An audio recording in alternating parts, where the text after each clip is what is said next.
so they can Okay. see you and then can hear your voice very clear. That's very good. Thank you. Actually, Asap, just before we begin, can I just make sure that I can share my screen? Okay, that's right. Okay, so you can try just a second. Yeah, you can share screen.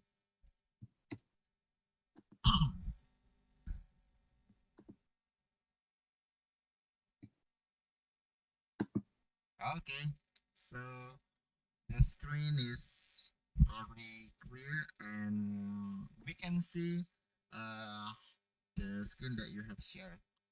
Actually, Is that okay? I've already shared this PowerPoint to the students so they can also read before this meeting. Oh, okay. Okay. So they'll know some of the answers to the activities already. Yeah.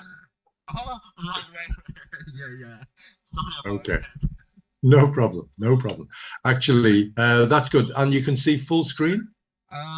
Yes, but it is That's good. like it is not a full screen actually. So this is the behind the PowerPoint that you share. How to explain it?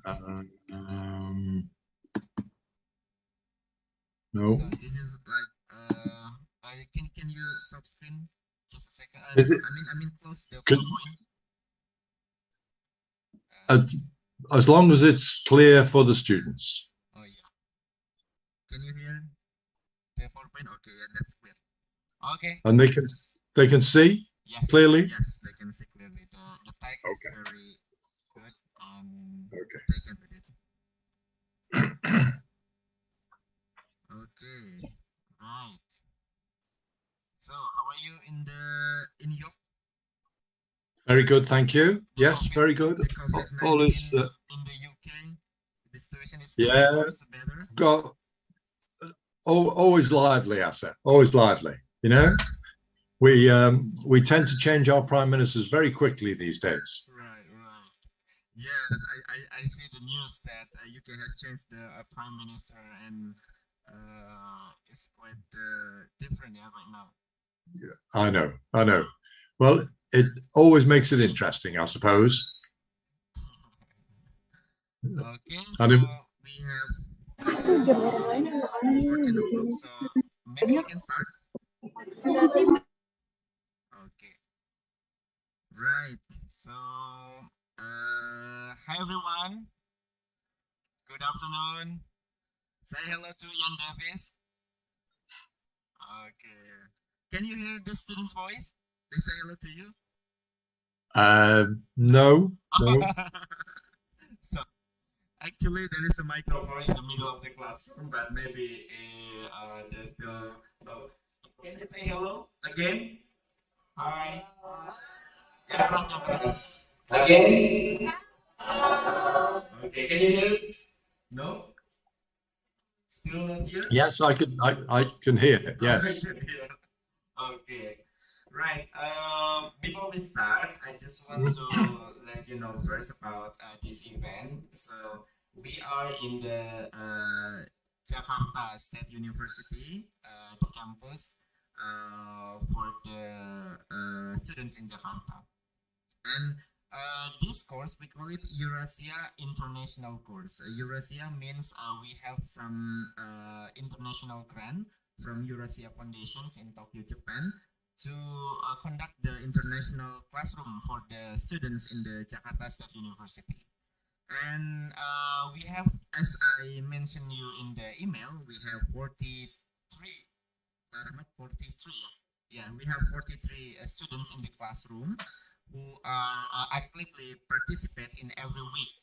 And we have also several guest lecture from either from Indonesia or from abroad to participate to give the lecture in this classroom also. But apart from that, we have also some additional students or additional participants who are interesting to the topic. For example, here in the Zoom room, some of them they renamed to be civics edu. They are my students actually in another program. They are civics education students who are also interested to participate in this meeting. But we will only focus on the students in the classroom here in the 43 in the classroom. Okay, and then today's topic is about the multicultural educations, as we have agreed before. The topic is about the multiculturalism education in school between method and practice. Before we start, I will try to introduce the guest lecturer. I will read your short CV. He is Professor Ian Davies. Okay, Professor Ian Davies is Emeritus Professor from Department of Education, the University of York. And also the education qualification, maybe I will try to read to show them, to show the students. BA in History with Educations in the University of York, full-time. And also postgraduate certificate in education in the University of York as well, full-time. Also, he applied MA in Applied Educational Studies in the University of York as well. And Doctor of Philosophy in Education in the University of York. And actually, Professor Ian Davies was my lecturer when I was studying my master in the University of York. Right. So thank you, Ian Davies, for participating in this event. Okay, so now I will give the opportunity for you to share your PowerPoint presentation, and the class is entirely yours for about a couple of hours. Okay, thank you very much indeed. So please let me say, first of all, it's a great pleasure and honor for me to speak with you today. Here is my title, Multicultural Education. Could you please, Aseb, tell me if anything is not clear, if my slides are not clear, if my voice is not clear, if I'm talking too loud or too quiet, or if I'm just not explaining things properly, please, Aseb, let me know, and I will be very happy to stop and try to make things better. Okay, right. Could I also say thank you to all the people who are attending today. It's very good of you. I appreciate the honor. I'm grateful to the hosts and organizers of this guest lecture, to your university, dean and colleagues in the social science faculty. And also thank you, Asep. It's a great pleasure to see you again after so many years. And it's very good for me to share my ideas with you. The overview of what I will say is here. So I want to suggest that a decent society is one that's characterized by inclusivity, diversity, and equality. And I think that we can educate people to understand the key ideas and issues about multicultural education, and we can educate people to help them consider how to act to make the world a better place. So it's a very positive view about what we have, what we can aim to achieve. I think education can make a big contribution to making the world a better place. Now, during my comments, during my presentation, I won't simply tell you the right answer. I think multicultural education is too complicated, too contested, too controversial for a simple right answer. People will have different ideas and different opinions. And I think that's part of being a diverse society. But I will attempt to explain my own ideas, and I'll encourage you to clarify your thinking, develop your skills. And in what I say, there'll be a number of different ideas that I'll present to you. I will talk for some time, but also I'll encourage you to come up with your own thinking. And because of that, I will pause every now and then and ask you to think about something. So here's the outline of the presentation. you can see there are 4 sections, A, B, C, D. Now in the first section, I've called this context and questions. And the question that I'm asking generally in section A is, what are the trends in diversity and education? And in section A, I'll show you some data about the UK. I'll give you some definitions of key terms, key words. I'll draw attention to some questions which I think are important. And then I'll give an activity. You can see here, I'm calling it activity 1. And in activity 1, I'll just ask you to think about things. I'll pause and I'll say, could you think about that for a few moments? And you might then want to ask questions. You might want to raise ideas just among yourselves. In section B, I've called this section Ideas and Issues. And I'm asking, is multicultural education controversial?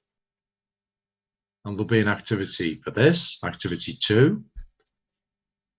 And in section B, what I'm trying to get you to think about is that for some people, multicultural education is a difficult topic. And sometimes teachers get themselves into trouble because they've said or done things about multicultural issues. And in order to help us really be professional as educators, I'm suggesting that we really need to think a little about the meaning of controversy. What does it mean, and how can we teach what some people might regard as controversial? In section C, I'm going to look at practical approaches. So I'm going to give plenty of ideas, but in section C, I want us to try and think about being a teacher and what sorts of things a teacher might do in relation to multicultural education. And you can see that section C is split into 4 different parts. Whole school issues. So I'm going to say, if you were a teacher and you wanted to interact with the community, how would you do it?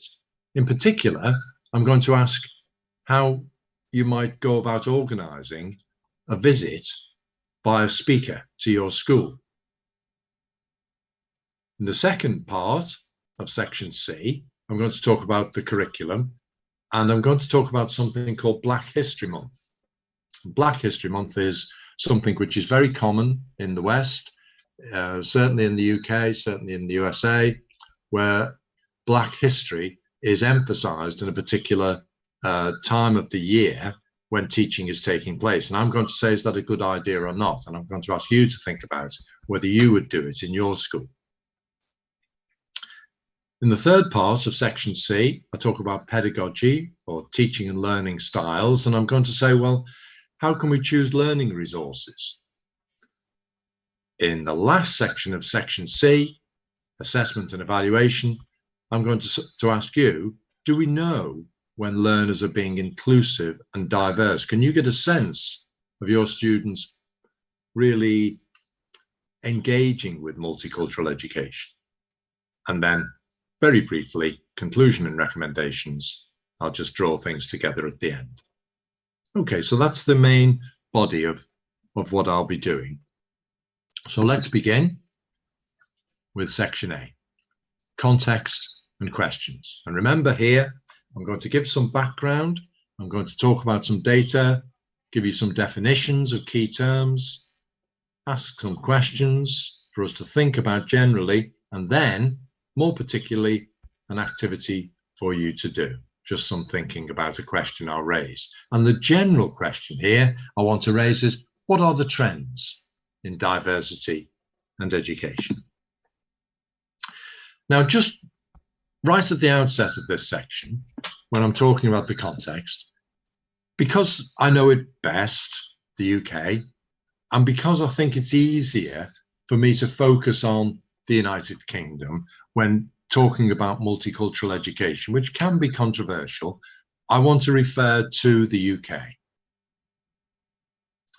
And I want to say that my honest view that the UK is a fair and decent country.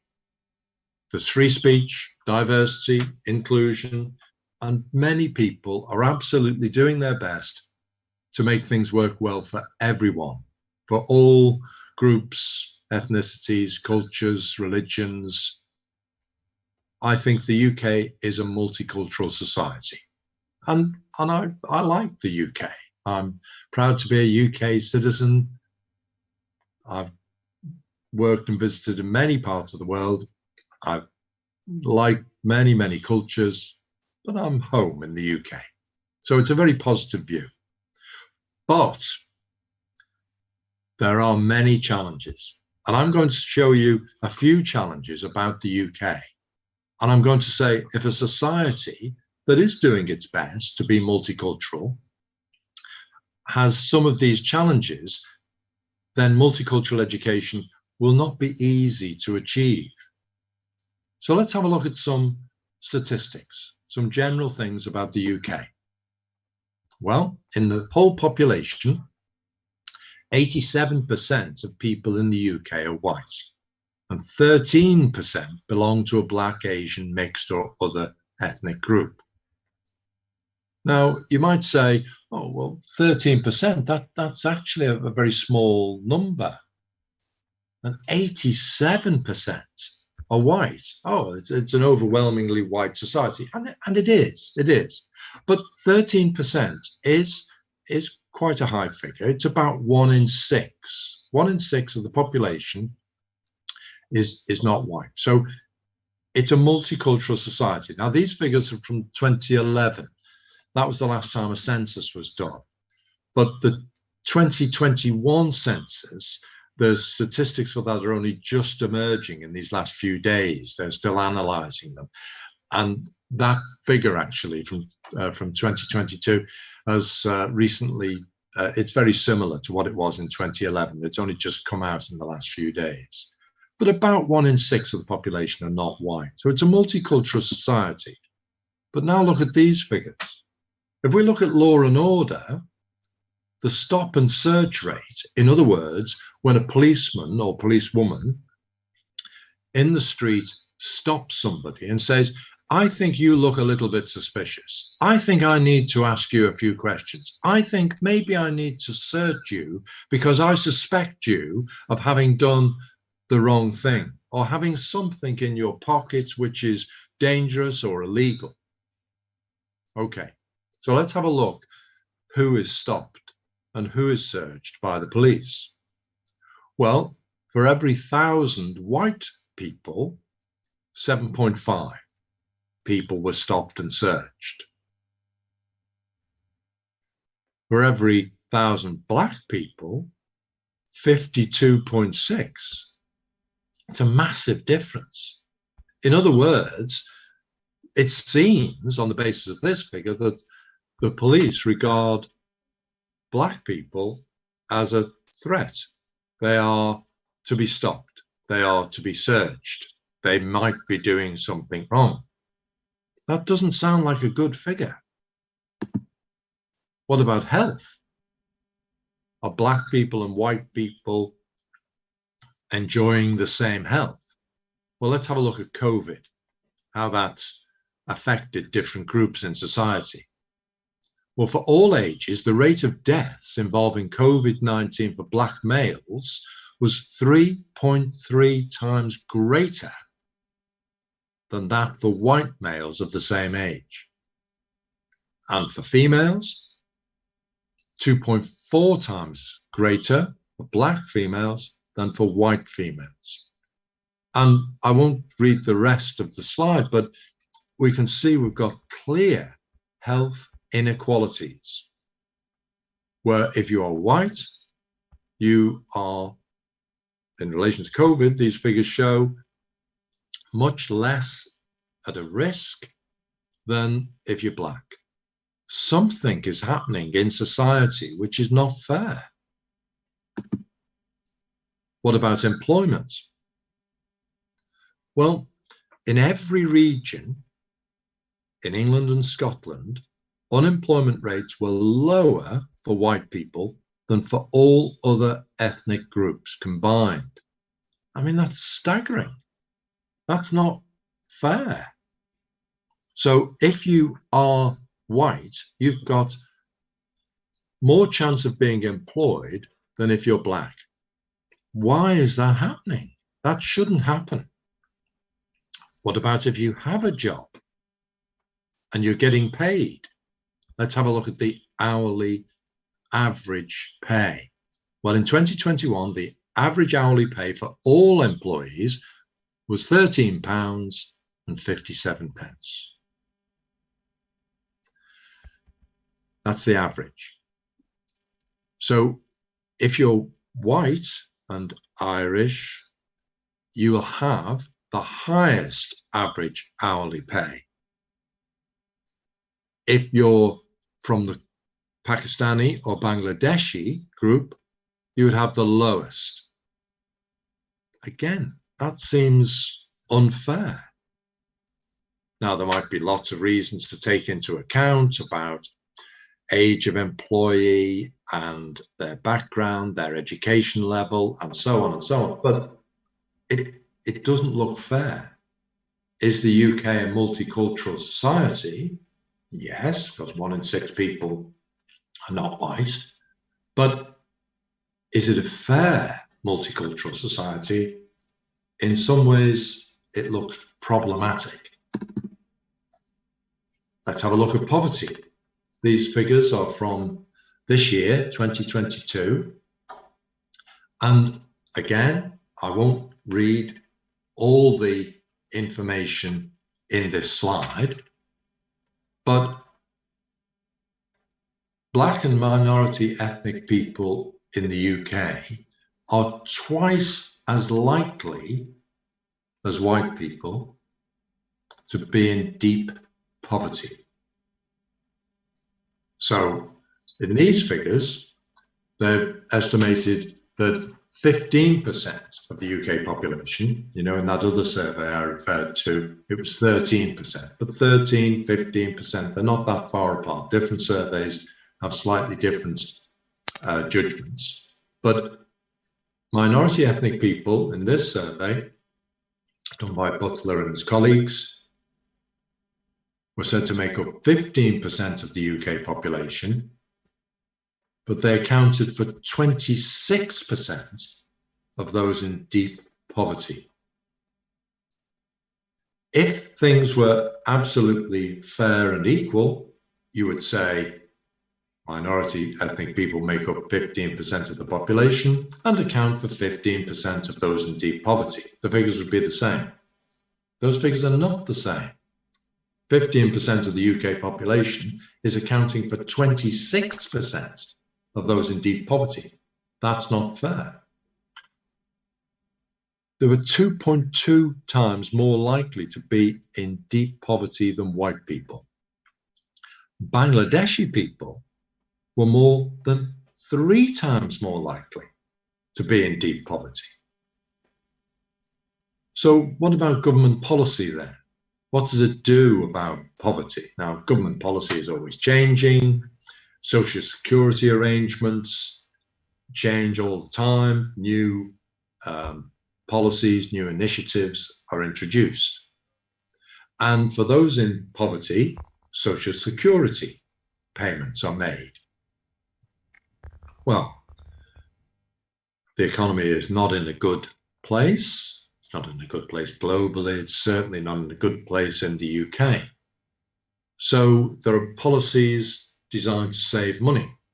And an easy way to save money is to make cuts in the social security budget. And these cuts work in particular ways. They work in favour of some groups and against other groups. So social security cuts over the past decade have led to black and minority ethnic families losing £806 a year on average. That's quite a lot of money if you're not well off.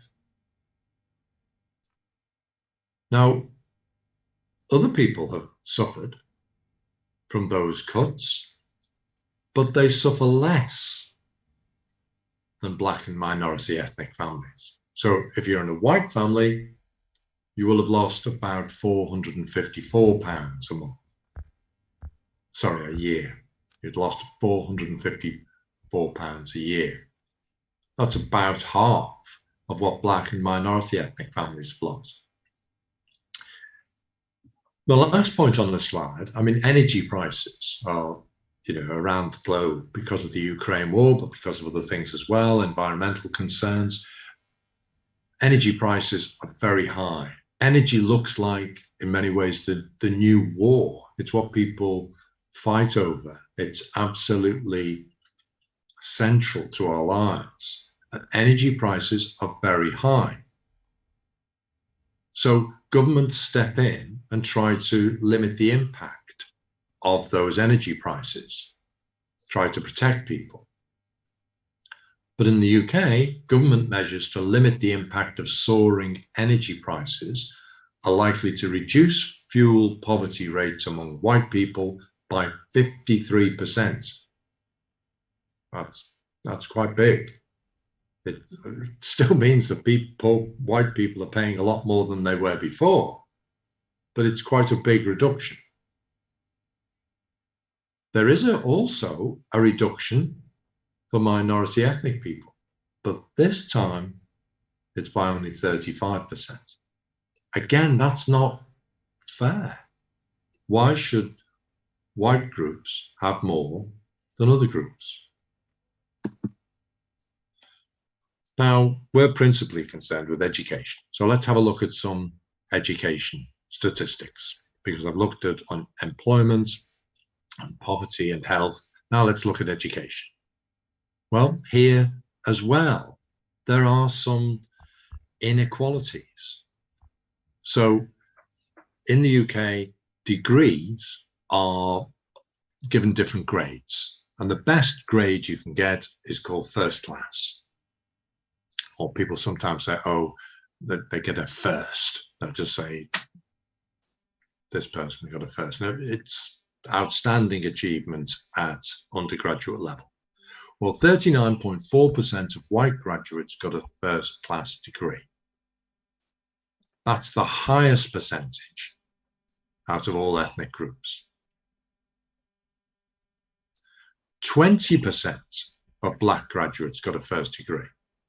That's the lowest percentage out of all the ethnic groups.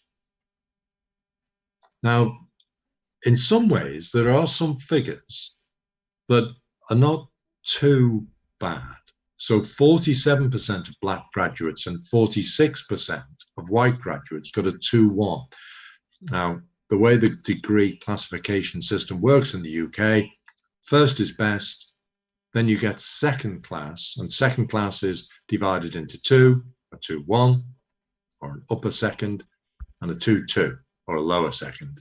And then you get a third, and then you get an ordinary degree. So at 2-1 level, in the second class, Black graduates are not doing too badly. It's pretty equal. But in relation to first class degrees, not so good. What about in schools? These figures are from 2017, 2018. Now here, it's really interesting. The pupils from the Chinese ethnic group had the highest Progress 8 score. But it's just a particular way of looking at student achievement, Progress 8. But between 11 and 16-year-olds, actually the Chinese ethnic group was doing best. And it's quite interesting that the Chinese group within the UK do quite well in relation to employment and in some cases income. But the size of the Chinese group in the UK is not very big. Certain cities like Manchester, London, Liverpool have reasonably high Chinese populations, but even there it's pretty low. But nevertheless, although it's small, the Chinese population is quite small, they do, at secondary school, they do well. pupils from the Asian, Black, Chinese, and other ethnic groups made higher than average progress between 11 and 16-year-olds. That's good. Interestingly, pupils from the white and mixed ethnic groups made lower than average progress. There's something odd happening. We wouldn't expect these figures really, but they're complicated as well, because it's not just about ethnicity, it's also about girls and boys. And girls tend to do better between 11 and 16 than boys. Can you see also here, it says, if every ethnic group, pupils eligible for free school meals made less progress than those not eligible. Now, that's really interesting, because people get free school meals if they're poor. And it seems here that we're looking at the thing that really matters is poverty as opposed to ethnicity. And sometimes we might be finding that there are certain indications that people will look at the data and say ethnic groups, minority ethnic groups, are not doing as well as others. And we'd have to say, now, is that a cultural factor? Is that because of their own outlook? Is it because of the prejudice and discrimination about them? Or is it just because those groups are more likely than others to be poor?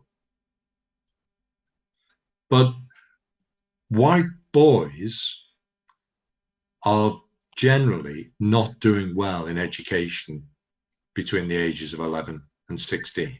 And if you look at certain parts of the country, particularly coastal areas, they're not doing very well. So some mixed figures there. But looking at all those statistics, looking at all that data, you would say there are questions worth pursuing about whether the UK is an equal and fair multicultural society. And I think there are some indications that there's still work to be done in relation to poverty, employment, and some aspects of the education system. Now, I said that I'd give some definitions. I've given you some data, some background, some things that will help us consider something about the nature of the society that I live in the UK. What about some definitions? What are we really talking about? Well, prejudice and discrimination.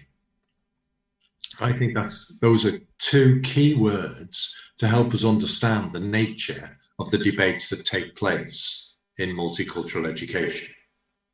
So if I can just briefly explain these terms and some other terms, then hopefully it's clear what we mean when we're discussing issues about multicultural education and using these terms. Prejudice means negative assumptions. You meet someone from a particular group and you just assume. You don't look at them as an individual. You say, you're from that group. Oh, I see. I know what you're like. Well, I mean, obviously you don't. But you make the unfair assumption that they're from a particular background, and so therefore they must, and then you start to insert things that are not very nice. Discrimination is when you go beyond thinking, that's prejudice, and you take some action that's not fair. That's discrimination. Prejudice is to think unreasonably. Discrimination is to act unreasonably. Now, these terms, identity, diversity, inclusion, key terms for operating in this area of multicultural education. Identity, okay, that's who we are. Who am I? What identity do I have? Diversity, who's included? what's the range of people, involving people from a range of different social and ethnic backgrounds, different genders, sexual orientations, etc. How diverse is the society?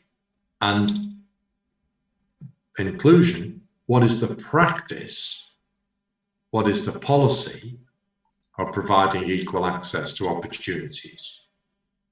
So who am I? How diverse is my society? How wide is the range of people who are included? And inclusion is the practice of developing a diverse society. Now, these two terms, equality and equity, are also vital to understand. Equality is essentially being equal. Now, that's not the same as equity. So equality is really a statement about whether or not people are the same. And it might be, well, we will have, a government might say, well, we will have equality, we will have the same for everybody. So if you are old or young or black or white or male or female, we have the same. Now, equity means something slightly different, because equity is about being fair and impartial. So that means, actually, in practice, in order to be fair and impartial, different people could get different things. They would not be treated the same. So, for example, if you were an elderly person, the government might say, well, you are elderly, you're not able to work, so you get more than a younger person who is able to work. You might turn that around and you might say, oh, no, actually, a younger person must get more than an older person if we are to have a fair society, because maybe that older person has worked for a long time and saved some money and they're in quite a good position, whereas a younger person just starting out might need more support. So you can see, can't you, that equity, being fair and impartial, may mean that we're not treating everybody the same. And hopefully you can also see that that is likely to lead to quite serious disagreement at times. Because if one group is going to be treated differently from another, then some people will say, well, is that fair? Why is that group getting more than this group? So these debates are not simple.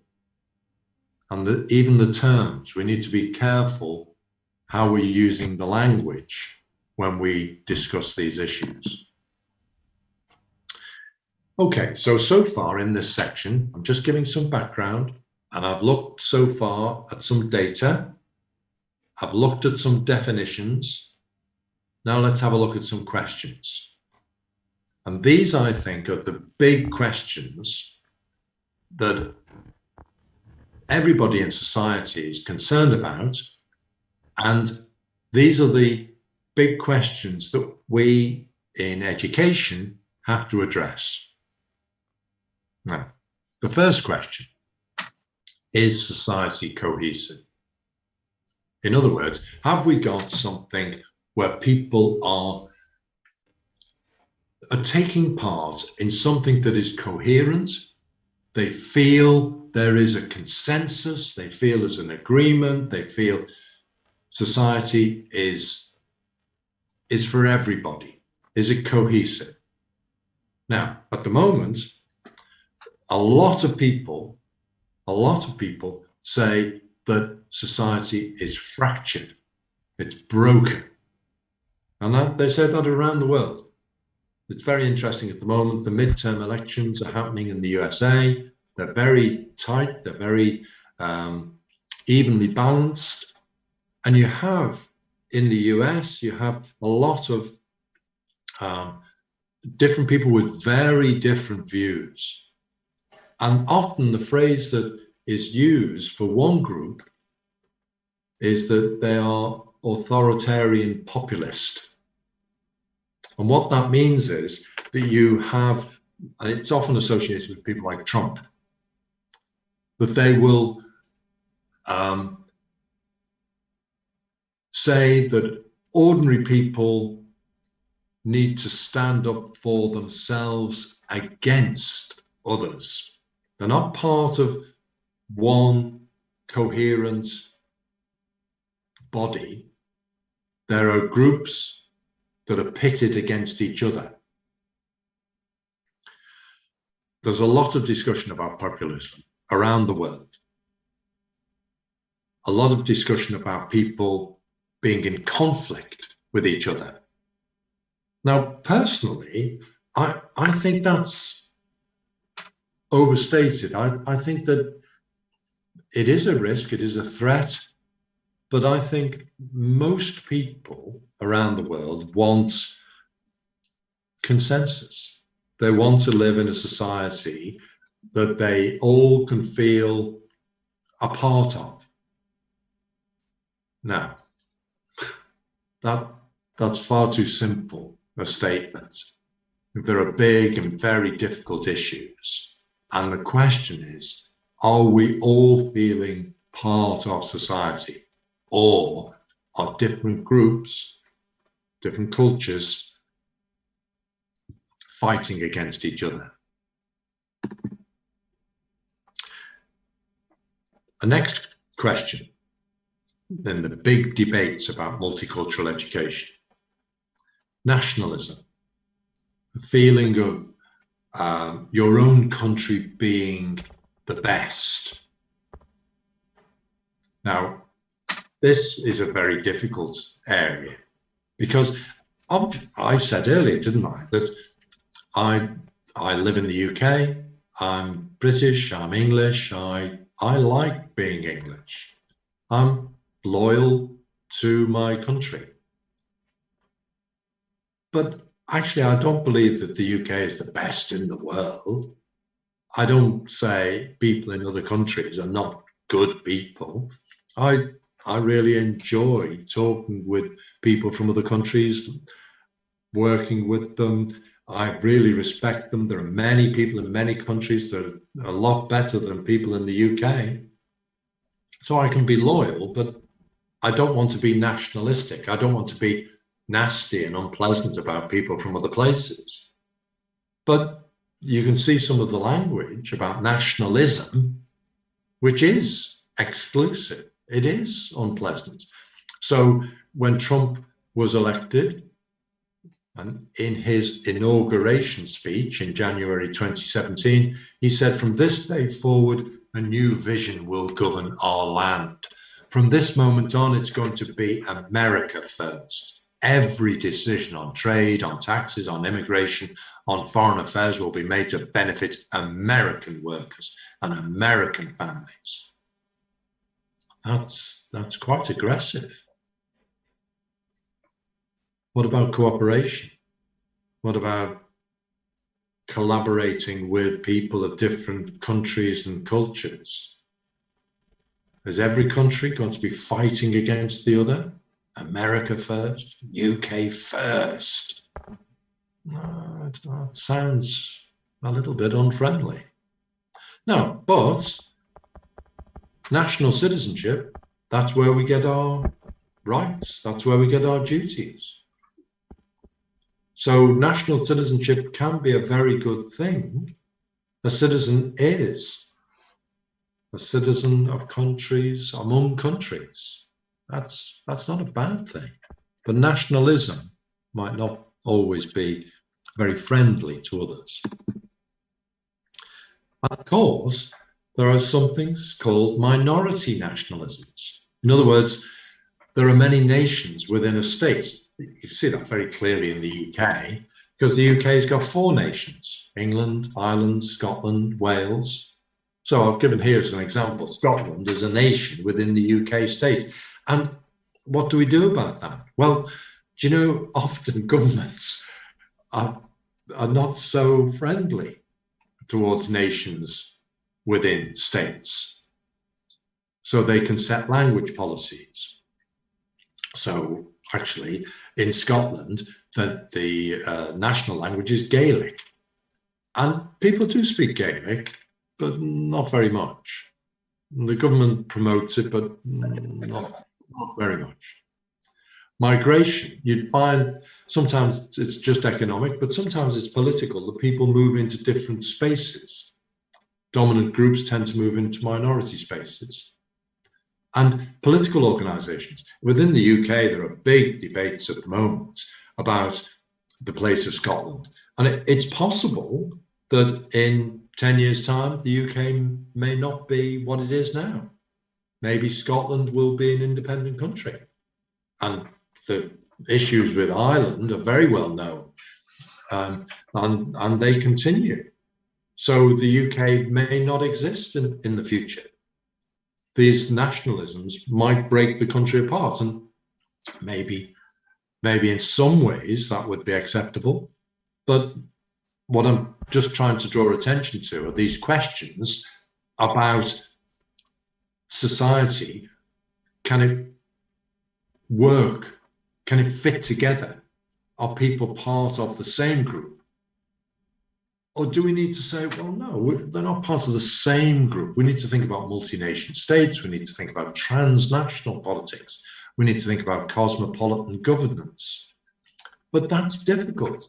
And the big issue the last few years in the UK has been our membership of the European Union. I used to be a European citizen. Well, I'm not a European citizen anymore. I would like to be. I wanted to be a European citizen. I want to be part of the European Union. But there was a referendum, and I'm not a European citizen anymore. And that's a point, really, about the nation that I belong to. And it shifts. And countries come into business, they go out of business. And that's very difficult for people who want to promote multicultural education. Countries don't survive forever. You can think all around the world of the arguments over particular areas. Russia and Ukraine, China and Taiwan, China and Hong Kong. These disputes, where do we belong to? Is society cohesive, or are we splitting apart? Do we all belong? Now, this is a question for each individual.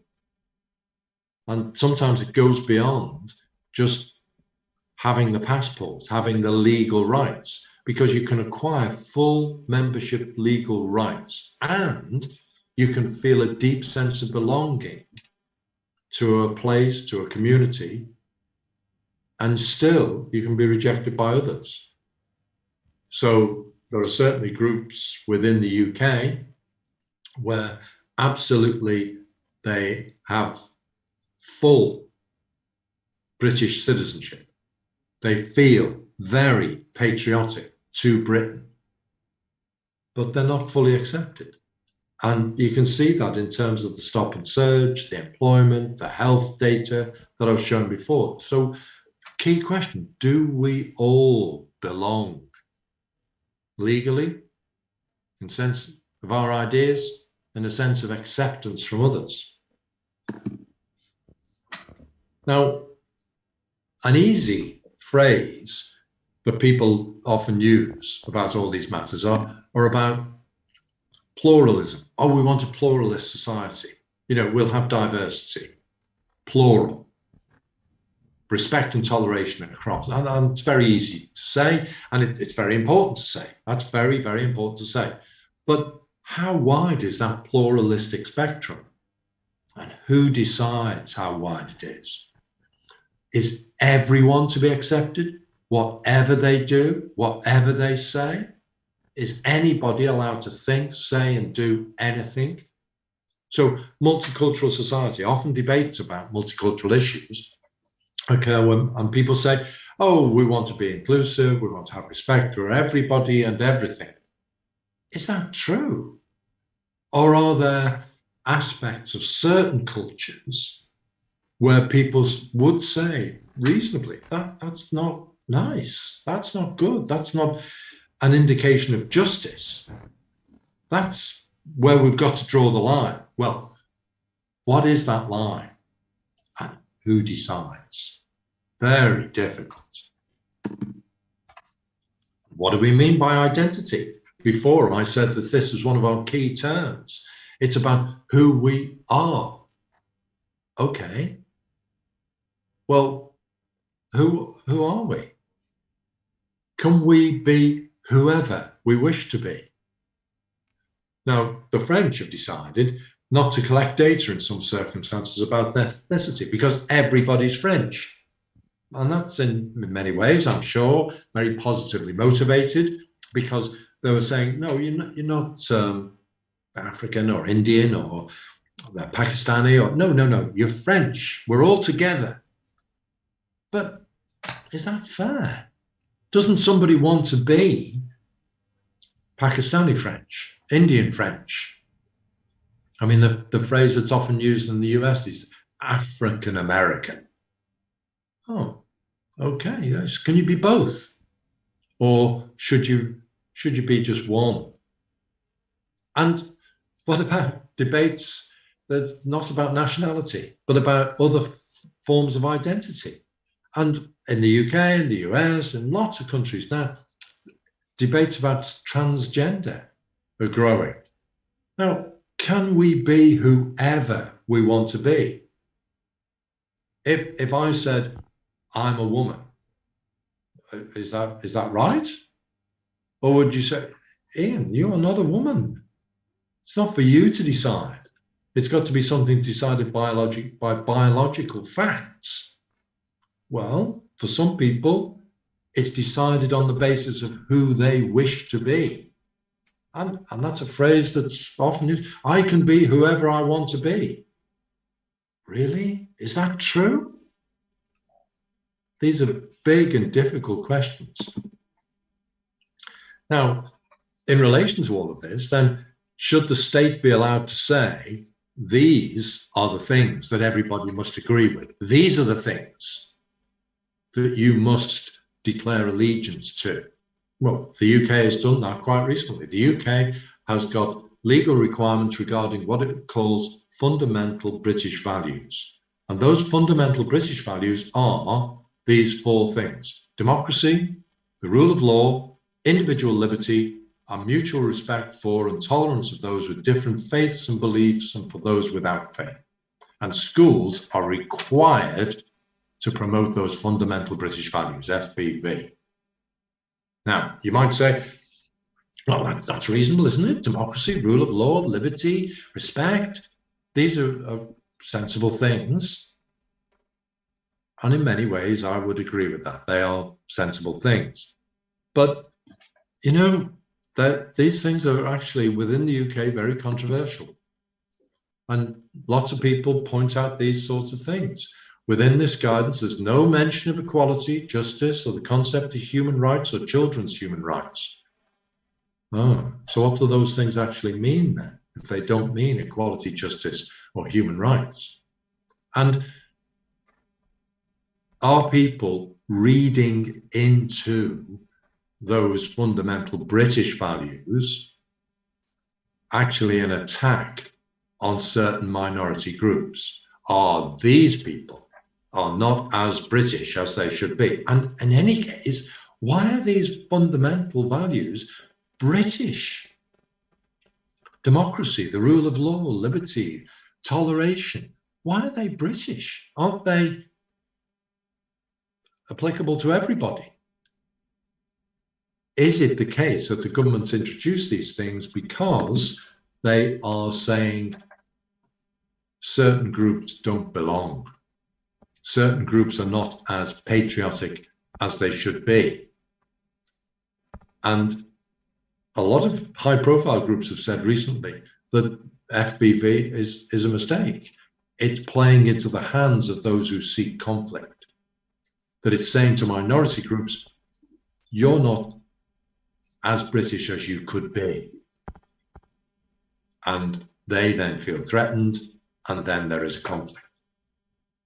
And there are some people who are now saying they should be rewritten and maybe retitled as common values or shared values. And some of that has arisen because although schools are required to promote these things, actually schools don't really know what to do, and they do different things. Some schools have started displaying flags and posters about Britain, and actually it's very interesting that politicians, when they appear on the television, are now appearing with a flag behind them. That never used to happen. Now, oh, there's the flag. There's loyalty to the flag, which is it's an interesting thing. Sometimes in schools they repackage some existing activities. So they say, oh, the school council, a group of students meeting together to discuss some issues about the school. This is part of our approach to fundamental British values. Maybe. Sometimes they say that, oh, fundamental British values are school values, and they have assemblies about these things. Sometimes some schools have criticised fundamental British values, and they've said, okay, we've got a lot of different ethnicities in this group, in this school, and these values are not really the ones that we want to promote. They do all sorts of different things. Now, in all of this, I'd like to ask you, this is activity one, so I've been talking for quite a bit. I'm going to stop talking for a moment, and I'm just going to ask you, maybe as an individual, or maybe talk to somebody nearby, and then say, what general approach to diversity is the best? I'm giving you 4 different possibilities. The first one is assimilation. So do you think that's the best approach, assimilation? What does that mean? It means that minorities should fit in. They should fit in with the views and values of the majority. Immigrants, people from different ethnic minorities born in the country, whoever they are, they should fit in with the views and values of the majority. Option 2, do you think that the dominant mode should be what I'm calling here multicultural education? Now, multicultural education, this is a display of cultures. So in the school, let's have a look at different foods, clothes, hairstyles. Different groups have different things displayed. And we're all positive. Oh, that's interesting. Look, the hairstyle. Oh, that's interesting. Look at the food. Let's taste the food. Let's cook it. Different fashion. Or should there be anti-racist education? Roots of racism are challenged. Students are helped to understand the ideas and issues about racism and how to take action to confront it. Or intercultural education. Here, the emphasis is on cultural matters, language and ways of life, and there's a strong emphasis on inter, i.e. learning from each other. Now, of course, all these 4 things interconnect. You very rarely would ever get one that was just taking place without the other 3. But I'd like you to just think for a few minutes and choose the one of those 4 that you prefer over the others. So you're organising education generally, and which one approach would you go for? Minorities have got to fit in with the views and values of the majority, or we're going to have a display of cultures, or we're going to challenge the roots of racism, or we're going to put the emphasis on intercultural education, between cultures, interaction. Okay. Any questions? Of course, you can ask me. Probably best to go through ASAP. But if there are no questions, now I'm just going to give you a few moments, have a think, and I want you to choose one of these four as the best approach. Thank you.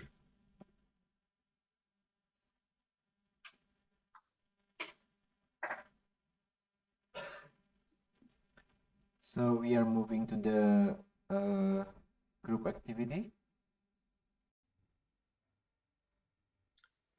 Yes, please. I'll just give 2 or 3 minutes. People might want to talk with each other. Okay. So just wanted to repeat, for all of the students, you are given 3 minutes to discuss about what are the general approach to the diversity is the best. So you can talk each other to your peers in next to you. After that, you give your opinion and say to Professor Ian Davies. You understand? Okay, so please do in 3 minutes from now.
Okay, is that enough time for some thinking?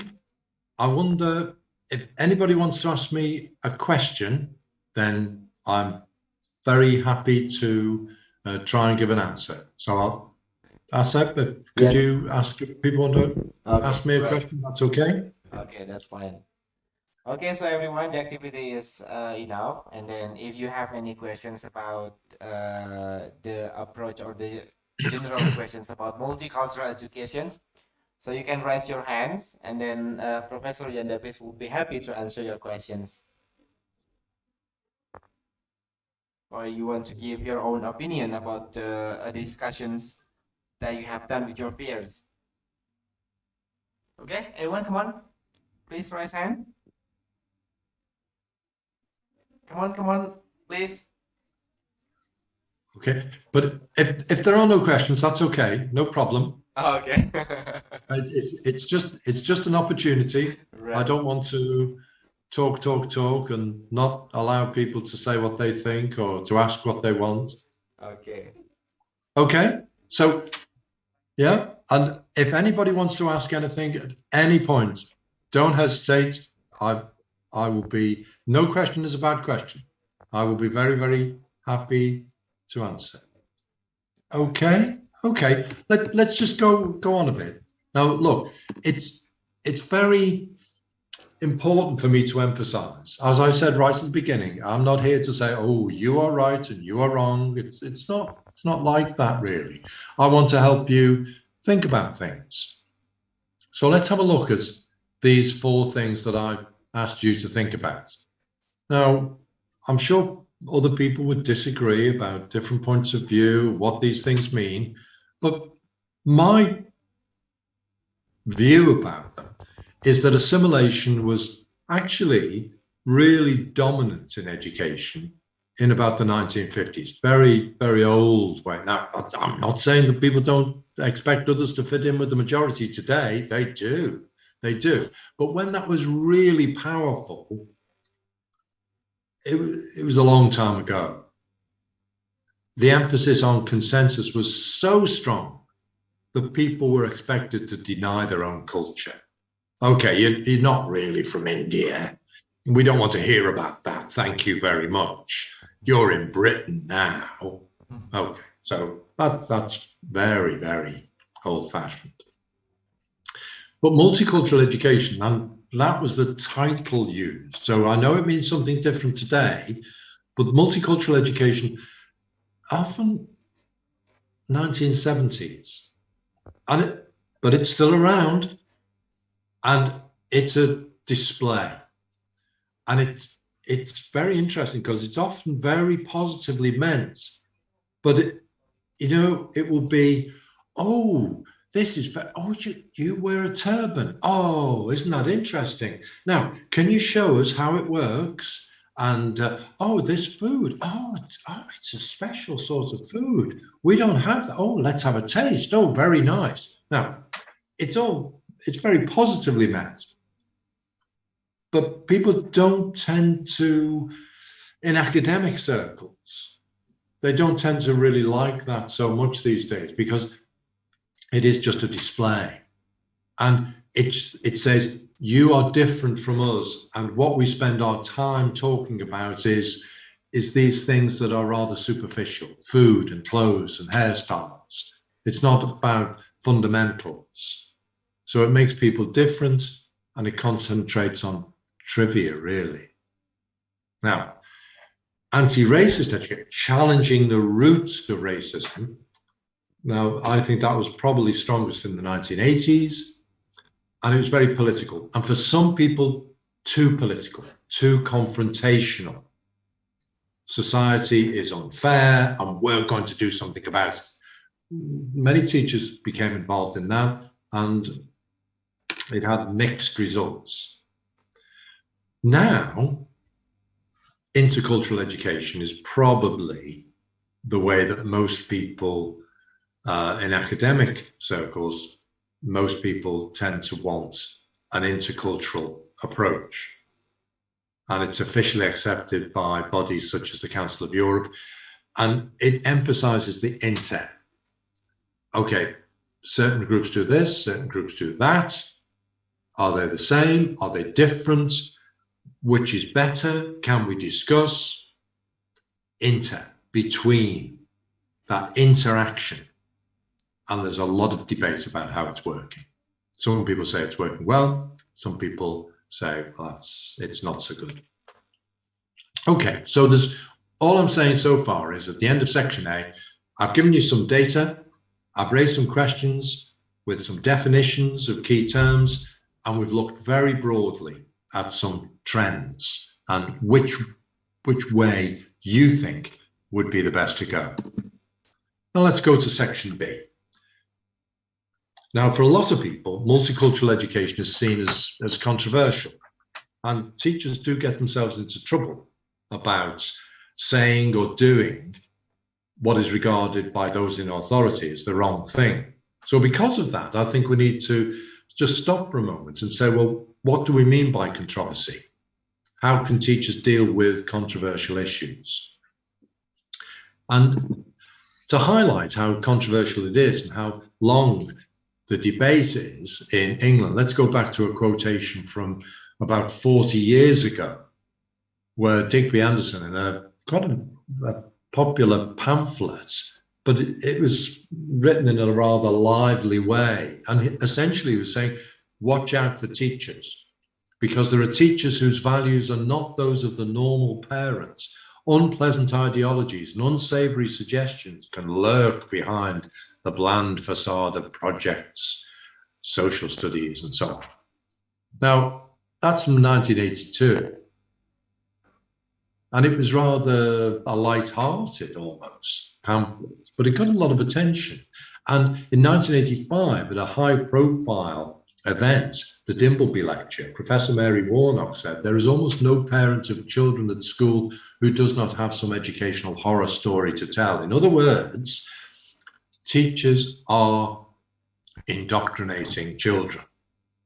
Teachers have got views that are not those of the normal parents.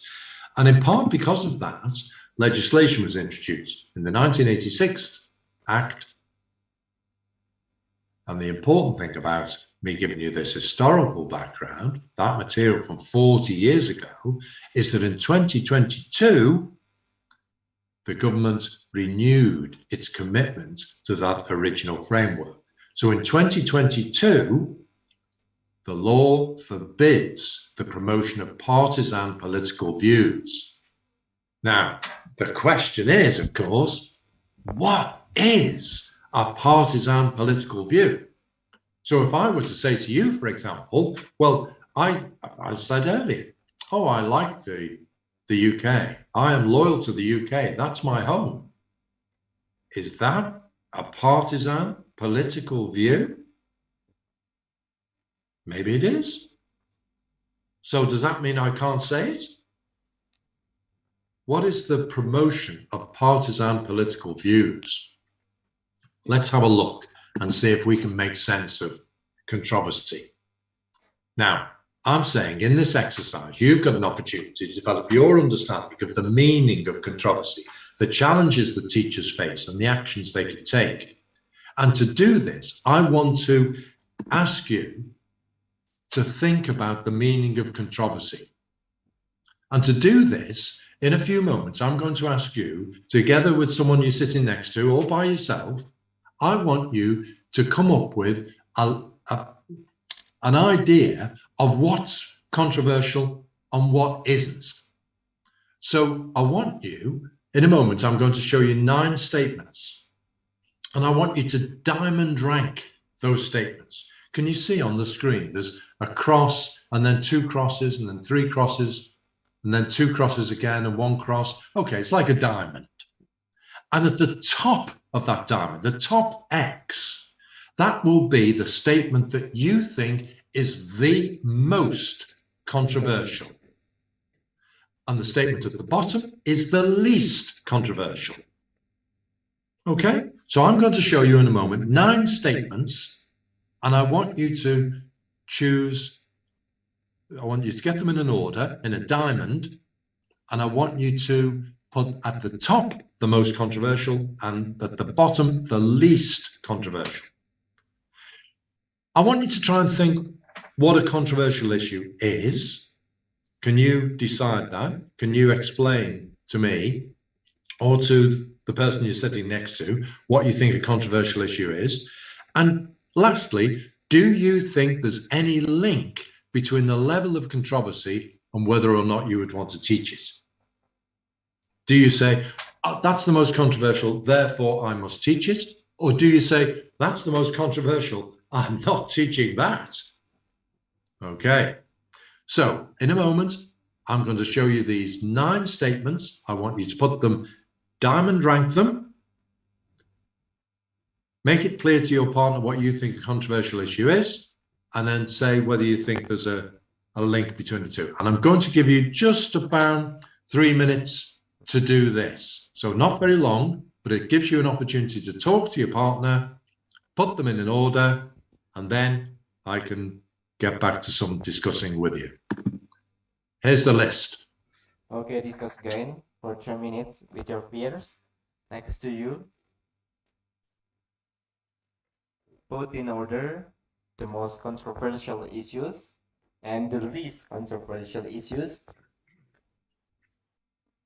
with the explanations. Okay, please discuss.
Okay, do you think we've had enough time? Do you think people have got some sort of idea about which is the most and which is the least controversial? Okay, do you get an idea? Is enough? You got an order? Finished?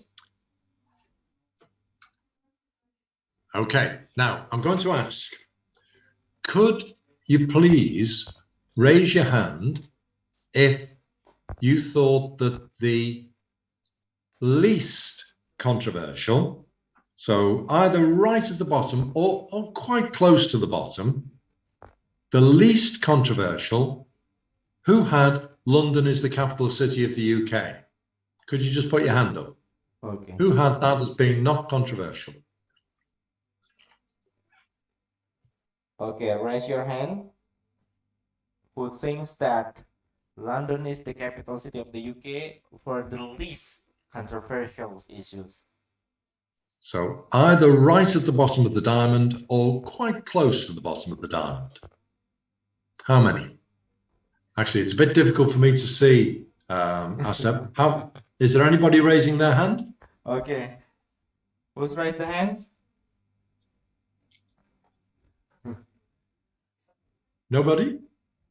Nobody raised hand. Okay. Can I ask you then, so you think that London is the capital city of the UK? Do you think that's controversial?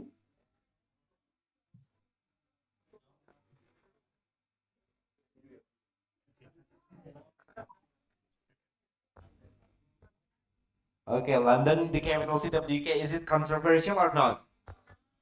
They said no. It's not controversial. Not controversial, but not the least, they said. Of course. Of course it's not controversial. So can I ask again? Can you put your hand up? If you had London is the capital city of the UK, either right at the bottom of the diamond or close to the bottom of the diamond. How many? Right in the or close to the bottom.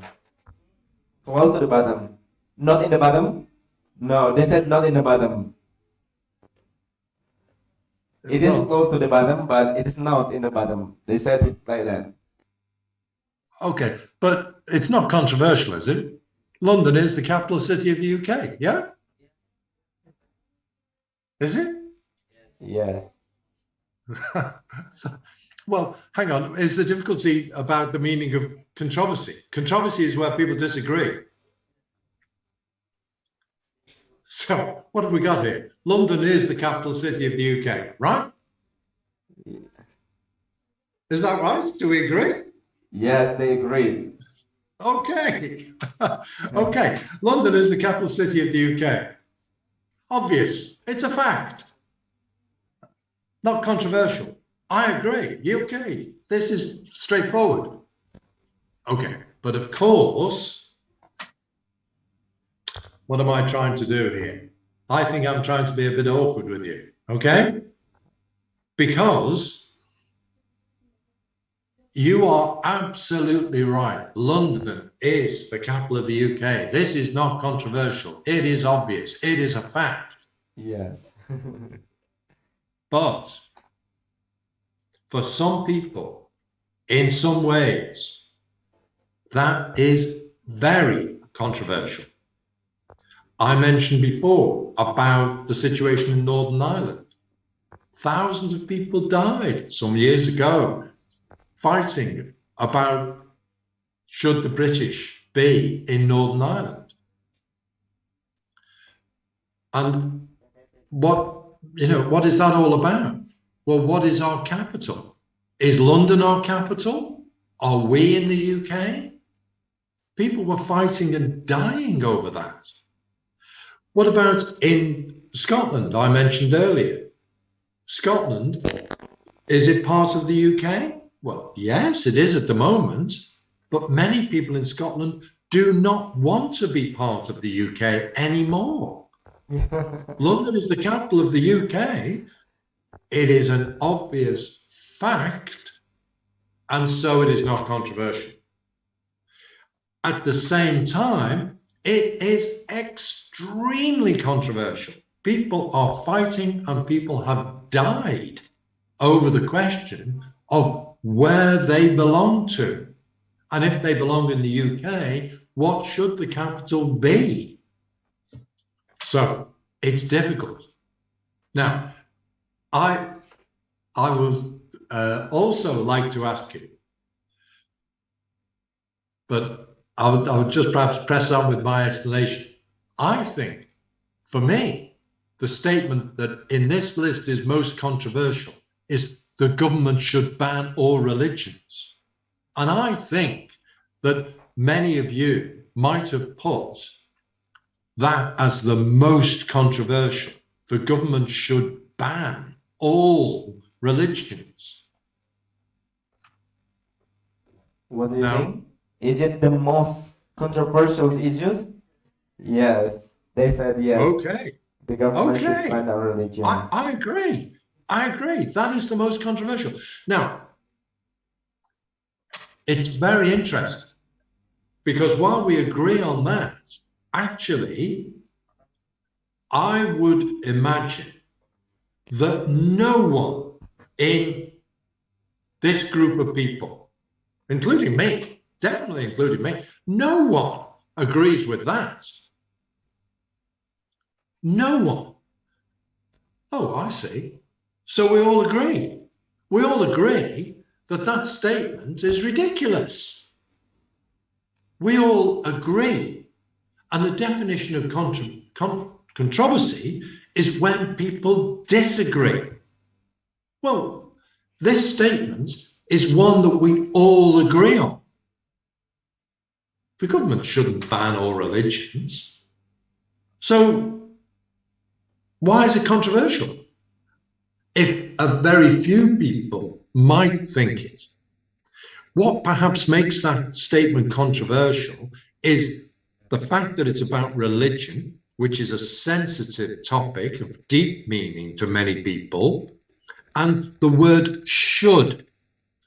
Oh, the government should do something.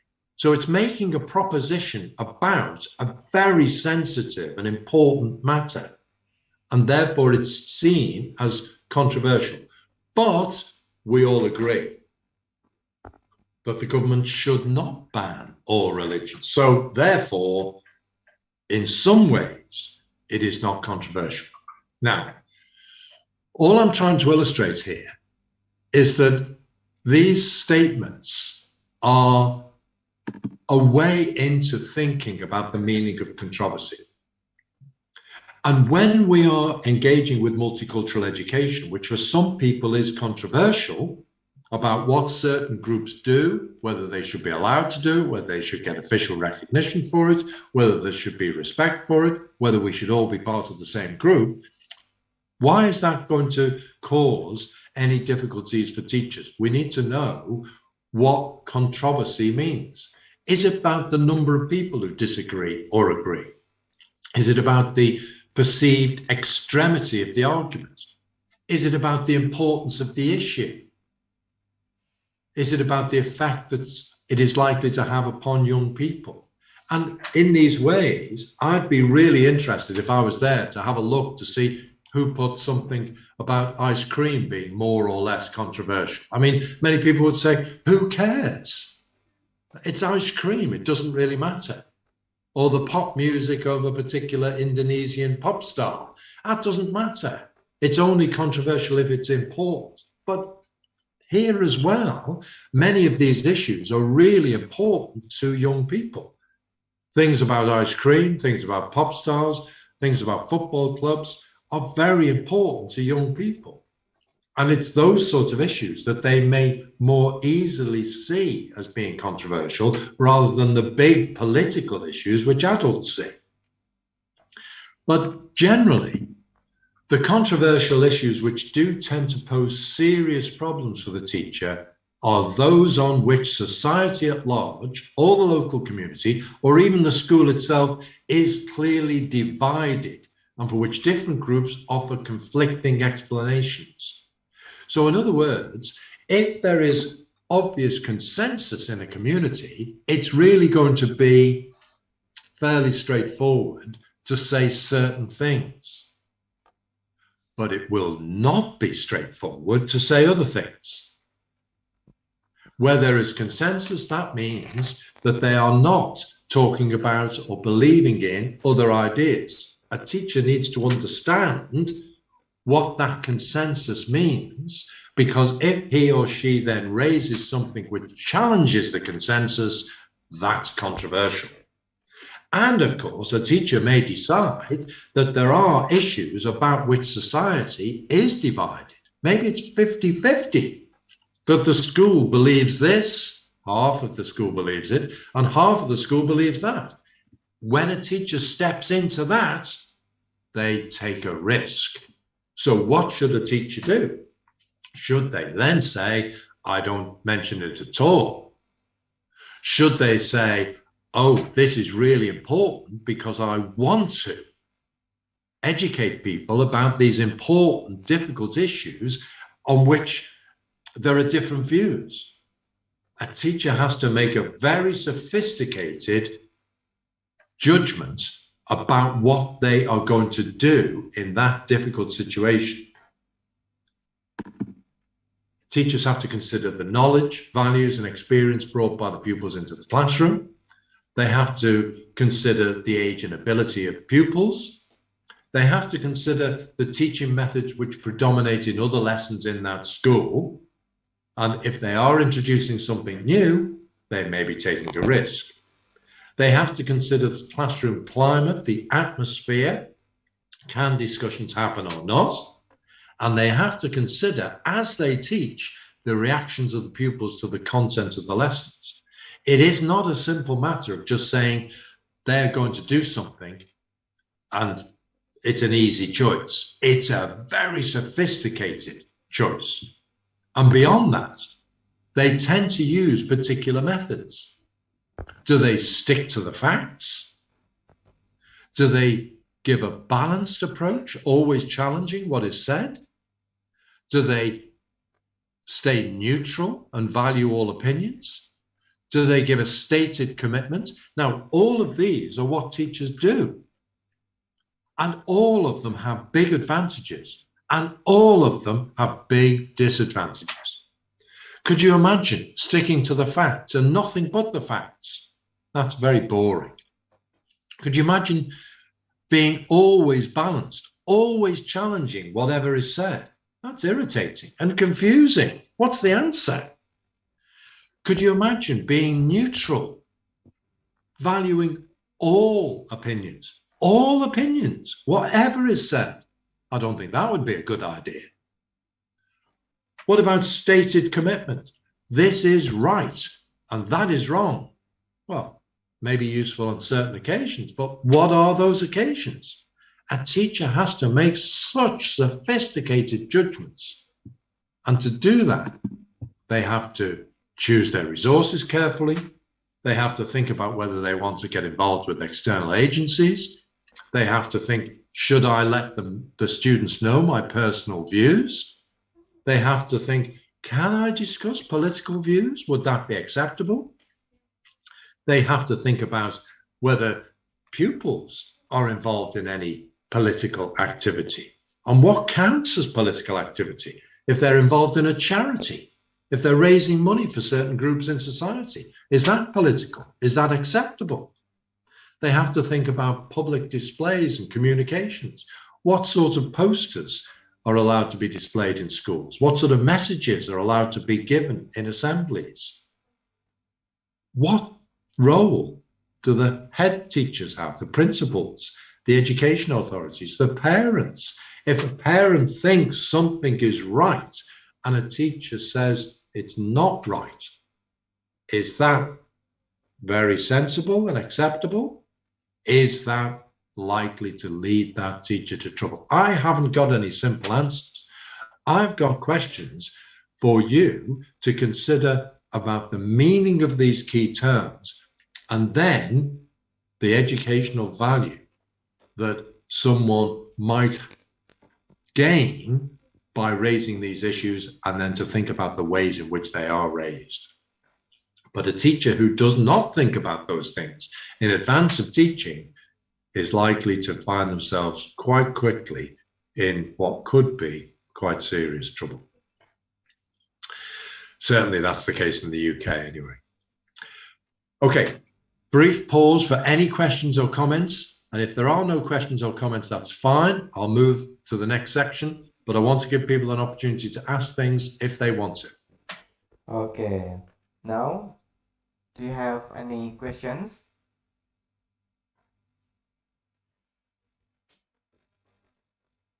Okay, one or two questions? No questions? Okay, that's fine. That's good. Yes. Thank you. Let's go to practical approaches. So we've looked at some contexts and ideas and definitions and data. We've looked at a general big idea about controversy. Now let's look at practical approaches. How do you interact with the community? Now, lots of teachers would say in multicultural education, it's important to interact with different communities. Let's see in multicultural education, can we have a representative from this group to come in? Can we have a representative who might help us understand some ideas of that group. And I'd simply say there's a job to be done there. If the teacher decides they want to invite a member of the community into the school, how might they do it? What jobs do you think need to be done if you were a teacher who wants to make a connection between the school and the local community? So if you were to invite a speaker to the school, or if you were to organize lessons in the community. Now, I won't pause here. This is an activity, really. If we had longer, I'd say I'm going to ask you to think about the jobs that needed to be done. But I'm just going to go straight to what I think the jobs are that would need to be done. And first of all, I'd say you'd have to think about your educational aims. I mean, do you really want a speaker from a community? But in the UK, it might be that people would say, well, I'd like someone from, a school could be mainly Christian, but let's have someone from a Muslim background who would speak. Let's have someone from a Sikh community. Let's have someone from a Hindu community. Let's have someone from a Jewish community. Should we ask those people to speak? Now, you'd have to say, well, what, beyond the very general things of it's nice to have other people in school, well, what would be the educational aims? What could that person do that would be educational, that would be different from a teacher? And again, you'd have to think carefully about what those aims are, because if you can't think of what the aims are, then it's risky. And you just get somebody who would come in and, well, what are they going to say? I think you'd have to ensure the visit supports lesson-based learning. So it wasn't just a holiday. It was something that fitted into the educational program. I think you'd have to raise questions about the age group, ability, background, experience of the audience. So if you're going to get, for example, in the UK, I could think of certain largely Christian schools where if you invited a Muslim speaker in, it would be difficult. In other schools, it would be very easy. Maybe the majority of the school population would be Muslim, and inviting a Muslim speaker in would be, that's just absolutely straightforward. But you'd have to consider that age group, ability, background, experience of the audience. What about the ethos of the school? Are students normally used to these things? Getting a visitor, getting a speaker, is that okay? Or well, actually, that would be a big step. And very often, new teachers will go to a new school and without thinking of the context, they will say straight away, oh, yes, well, I'll just do this because it's a good idea. And maybe I've heard it worked well in other places. You've got to think, what does it work well here, now, in your school? What about getting permission? And from whom? Now, often getting permission is just a nice, polite thing to do from the principal, etc. But sometimes it's much more significant. It's not just polite, it's required. Is it required that you have to get permission? Also, by getting permission, is it the very sensible thing to do? Because that person in authority gives approval. Oh, so if there is trouble later on, if that speaker, when they came in, says something, does something which parents object to, and the teacher then said, well, it did have good educational aims and it was supported by the principal. Oh, okay. But if it hasn't got good educational aims and it's not supported by the principal, that could be difficult. Is it going to be compulsory or voluntary? That can make a big difference. So if it's just a voluntary activity for a few people, it probably won't be noticed. It could be very valuable. But if you're requiring people as part of their education to listen to this speaker, that makes it a different sort of thing.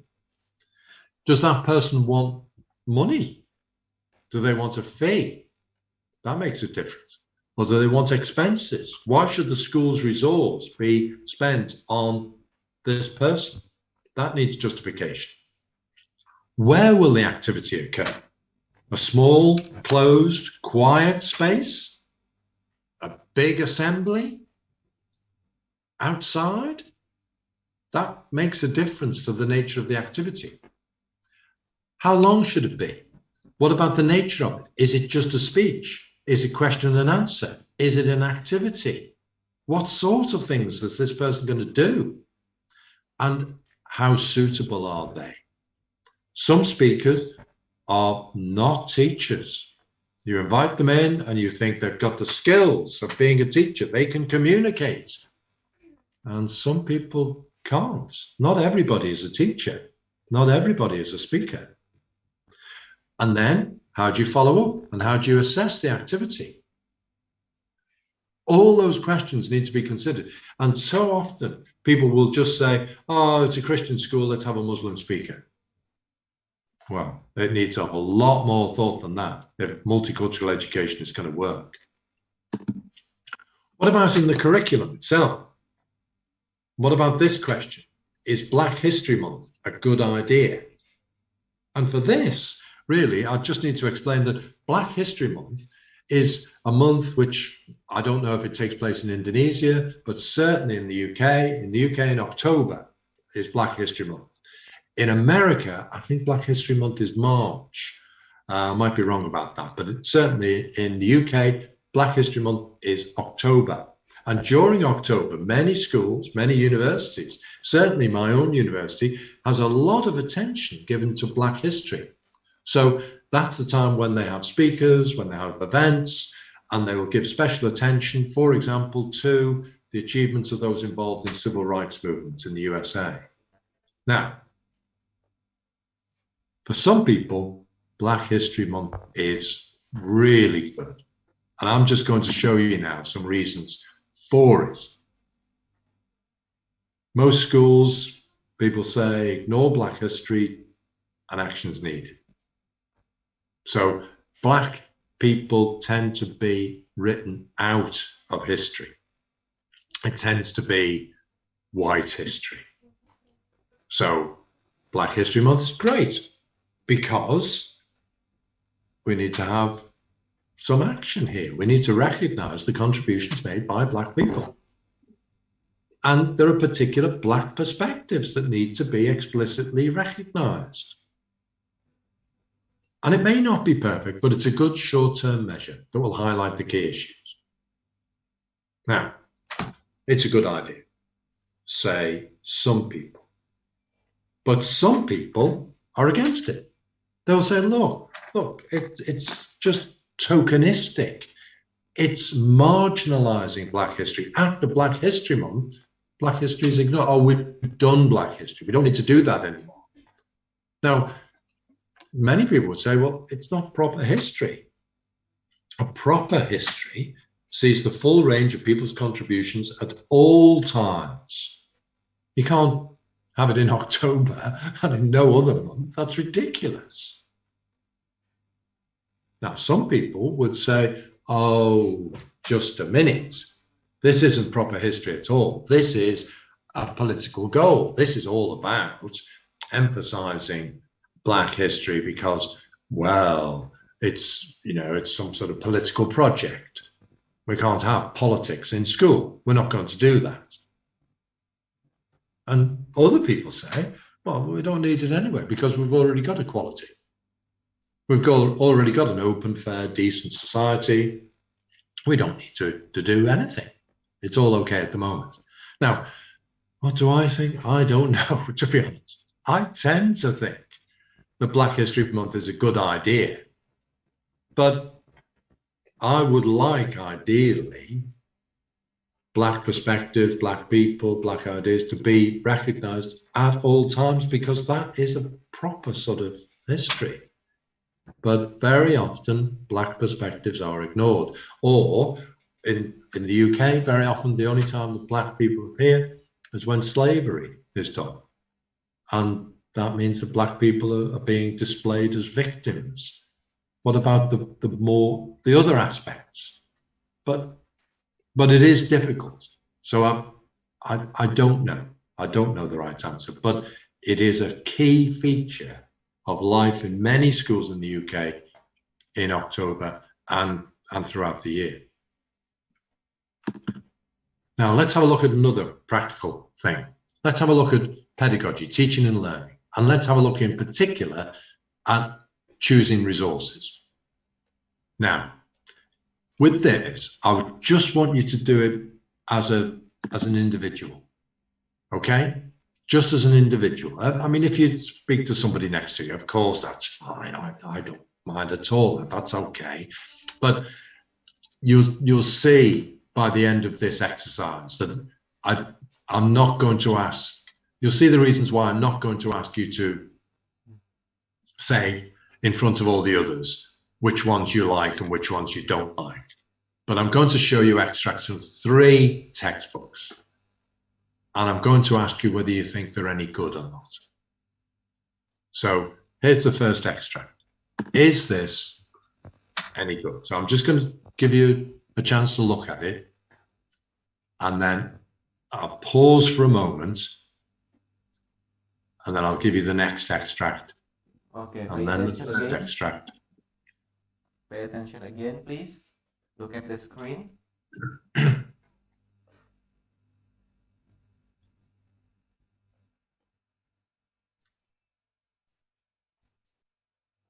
Okay, so we're thinking about multicultural education, and I'm asking you, is this resource any good? Just think yourself.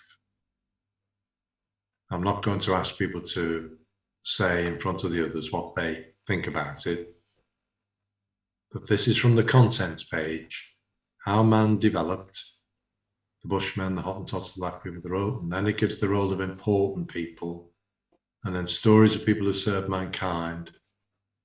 And then in chapter 8, there's this little extract, what it says about the black people. Boys usually herded the cattle and the girls helped their mothers with their work.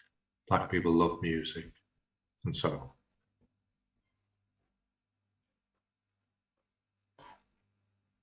Okay. Next extract. Again, just get an idea of what you think. This was from a chapter which had the title Law and Order, Creed and Colour in British Politics. Recent British history has thrown up 2 disturbing situations. One is the problem of violence in Northern Ireland. The other is reaction to the arrival of Commonwealth immigrants. These immigrants flocked to labour shortage areas such as London, Yorkshire and the West Midlands. They took jobs which were usually unpleasant, poorly paid, with inconvenient shift work. But they were not robbing the British of their jobs. Immigrants will naturally take the vacancies which others spurn. After 1962, immigration became a major political issue. Many of the new immigrants came from rural areas in Jamaica and Pakistan and found it difficult to adapt to an urban life. Okay, same question. So would that be something that you think was okay? You would be choosing that resource if you were interested in multicultural education.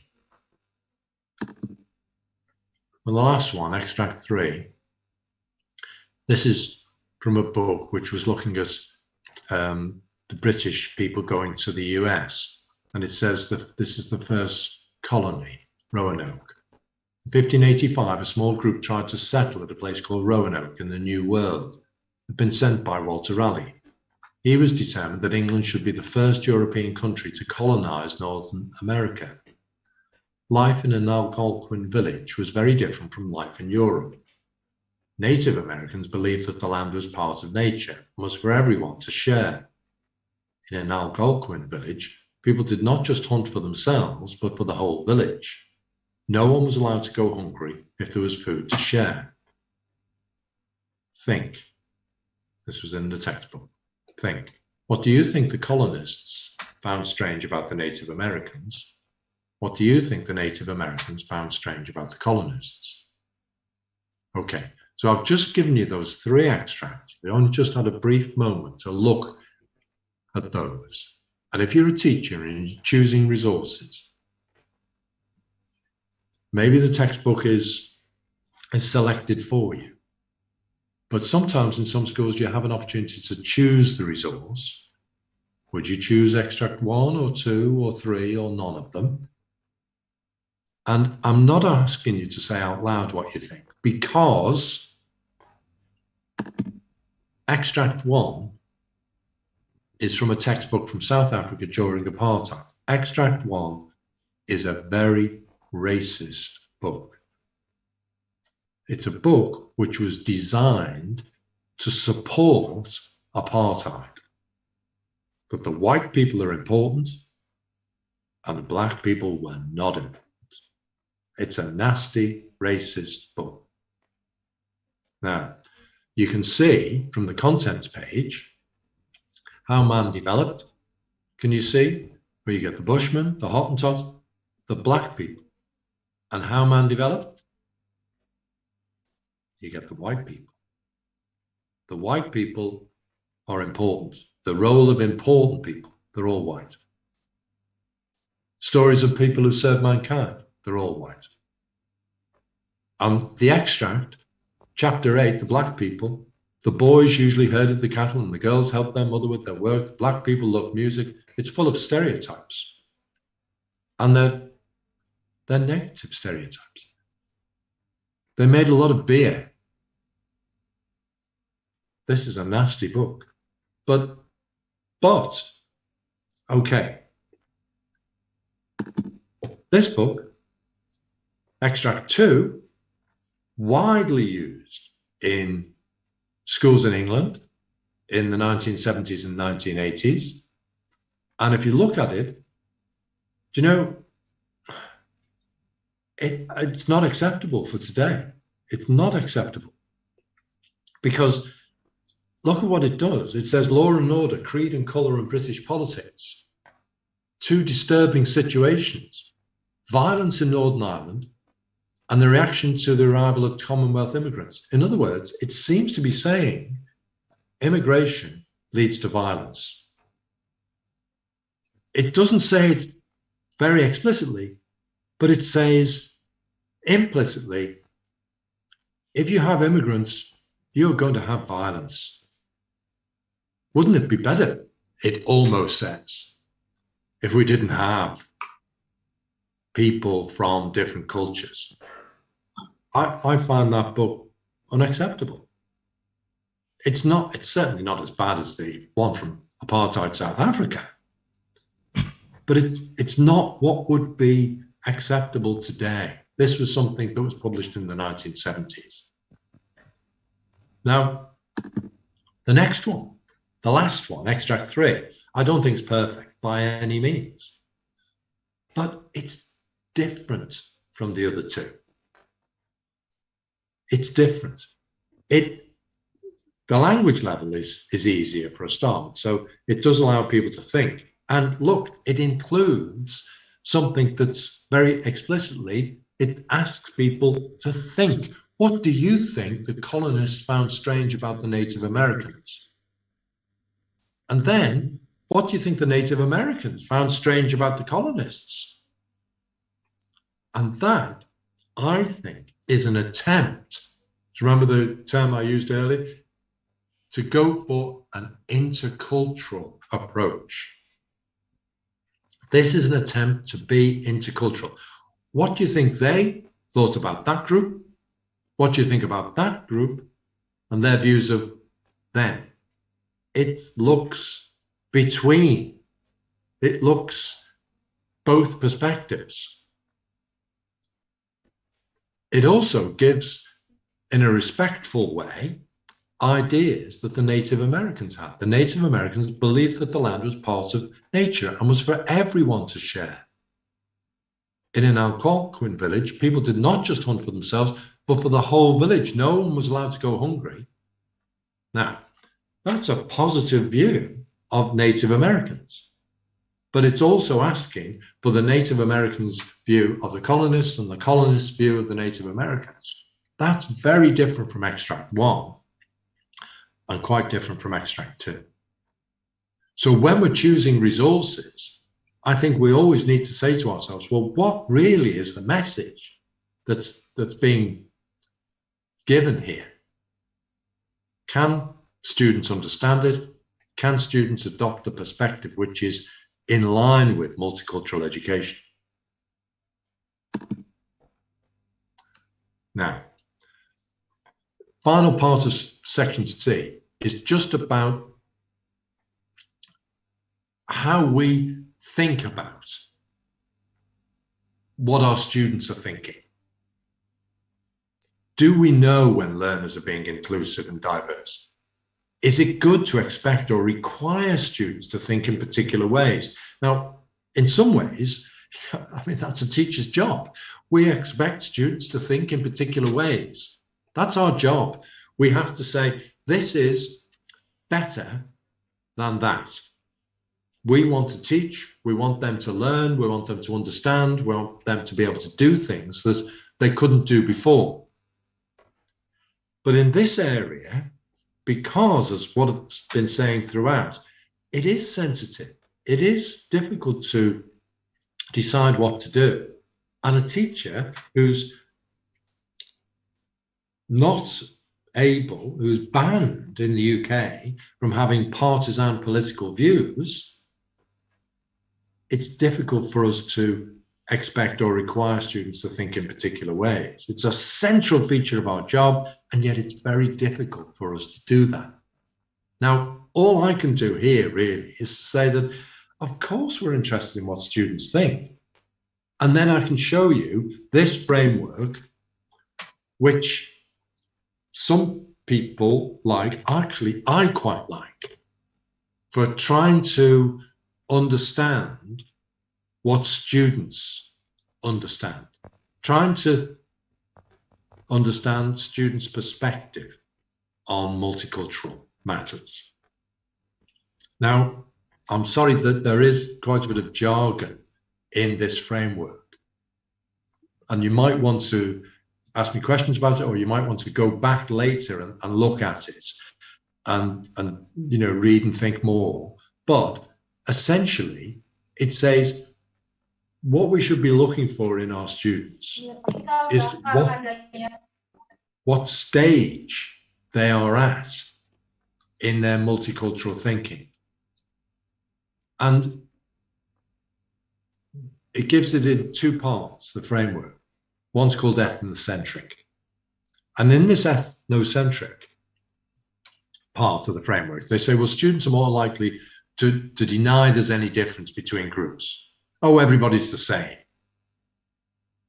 And that might be very well motivated, but essentially it's rather superficial. People are different. But in this stage, people will just say, everybody's the same. And sometimes they will do so because it's a defense. They're threatened by difference. And they'll want to minimize or avoid any difference. And they focus on similarity. We're all the same. And the person who drew up this framework suggests that this is actually not very sophisticated. What is more sophisticated, according to this person, is if there is acceptance when differences are recognized. Of course, we're different, and we have got the confidence to understand we're different. And we might adapt. We might consciously alter our own perspectives and behavior to accommodate difference. And we might integrate to ensure that there's a development of multicultural identity. But we do so in a way that there is an ethical commitment. So we do things that are the right things to do, but we are multicultural. We don't deny it. We don't say everybody's the same. We say, well, everybody has human rights, but there are different cultures and customs and traditions, and we try to be aware of those and adapt. I would like to see universal human rights together with an awareness of different cultures and customs and traditions, and to try and adapt and accept, but to be aware of what is the right thing to do. But I don't want to certainly accept every idea and every practice. That would be very simplistic and ultimately not a good idea. Now, after that quite difficult section, I just very briefly want to give some conclusions and recommendations. All I've said really is that it's important to understand the key ideas and issues relevant to multicultural education. And I've tried to give an indication of the context that applies in the UK, the definitions of key terms, the sorts of questions that people address. I think we should develop practical, professional approaches which are relevant to multicultural education. And I've drawn attention to something about curriculum, something about pedagogy, and something about assessment. More broadly, I think we should ensure that there are good links between researchers and teachers and wider learning communities so we can share good work and evaluate recent initiatives.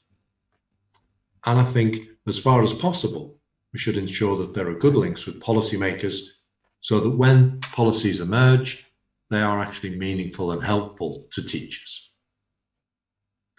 Now, I think my 2 hours are almost up, but I'm very happy to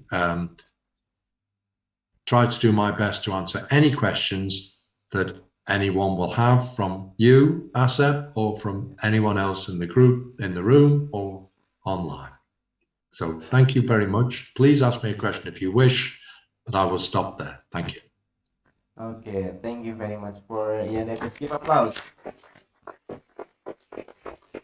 Okay, it is very interesting to discuss about the multicultural educations in the United Kingdom perspective, as also compared to another approach, in the school approach to promote multicultural educations. Okay, so before we close the sessions, at the end of this class, as usual, we have two door prize for anyone who give the questions for Professor Ian Davies. Okay, raise hand, please. Okay. Oh, there are 1, 2, 3, 4, 5, 6 people who raise their hands to ask the questions. Maybe we can choose 2 people because the time is almost finished. Okay, raise hand again. Okay, Pak Rahmat, maybe you can choose.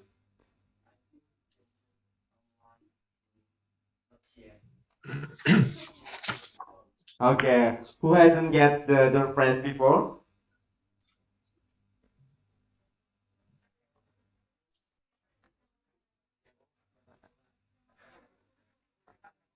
Okay, 1. Okay, you. And then once again. Who hasn't get? Okay, you. Okay. Okay, that's fine. Okay, come on. So, Ian, we have 2 questions from the students. Yep, there's many. I've got time. I know. I'm sorry. Maybe students have to be somewhere else, but I have time. So, however many questions you want. Okay, thank you. Okay, introduce yourself, your name, and then your departments of the study, and then say the question.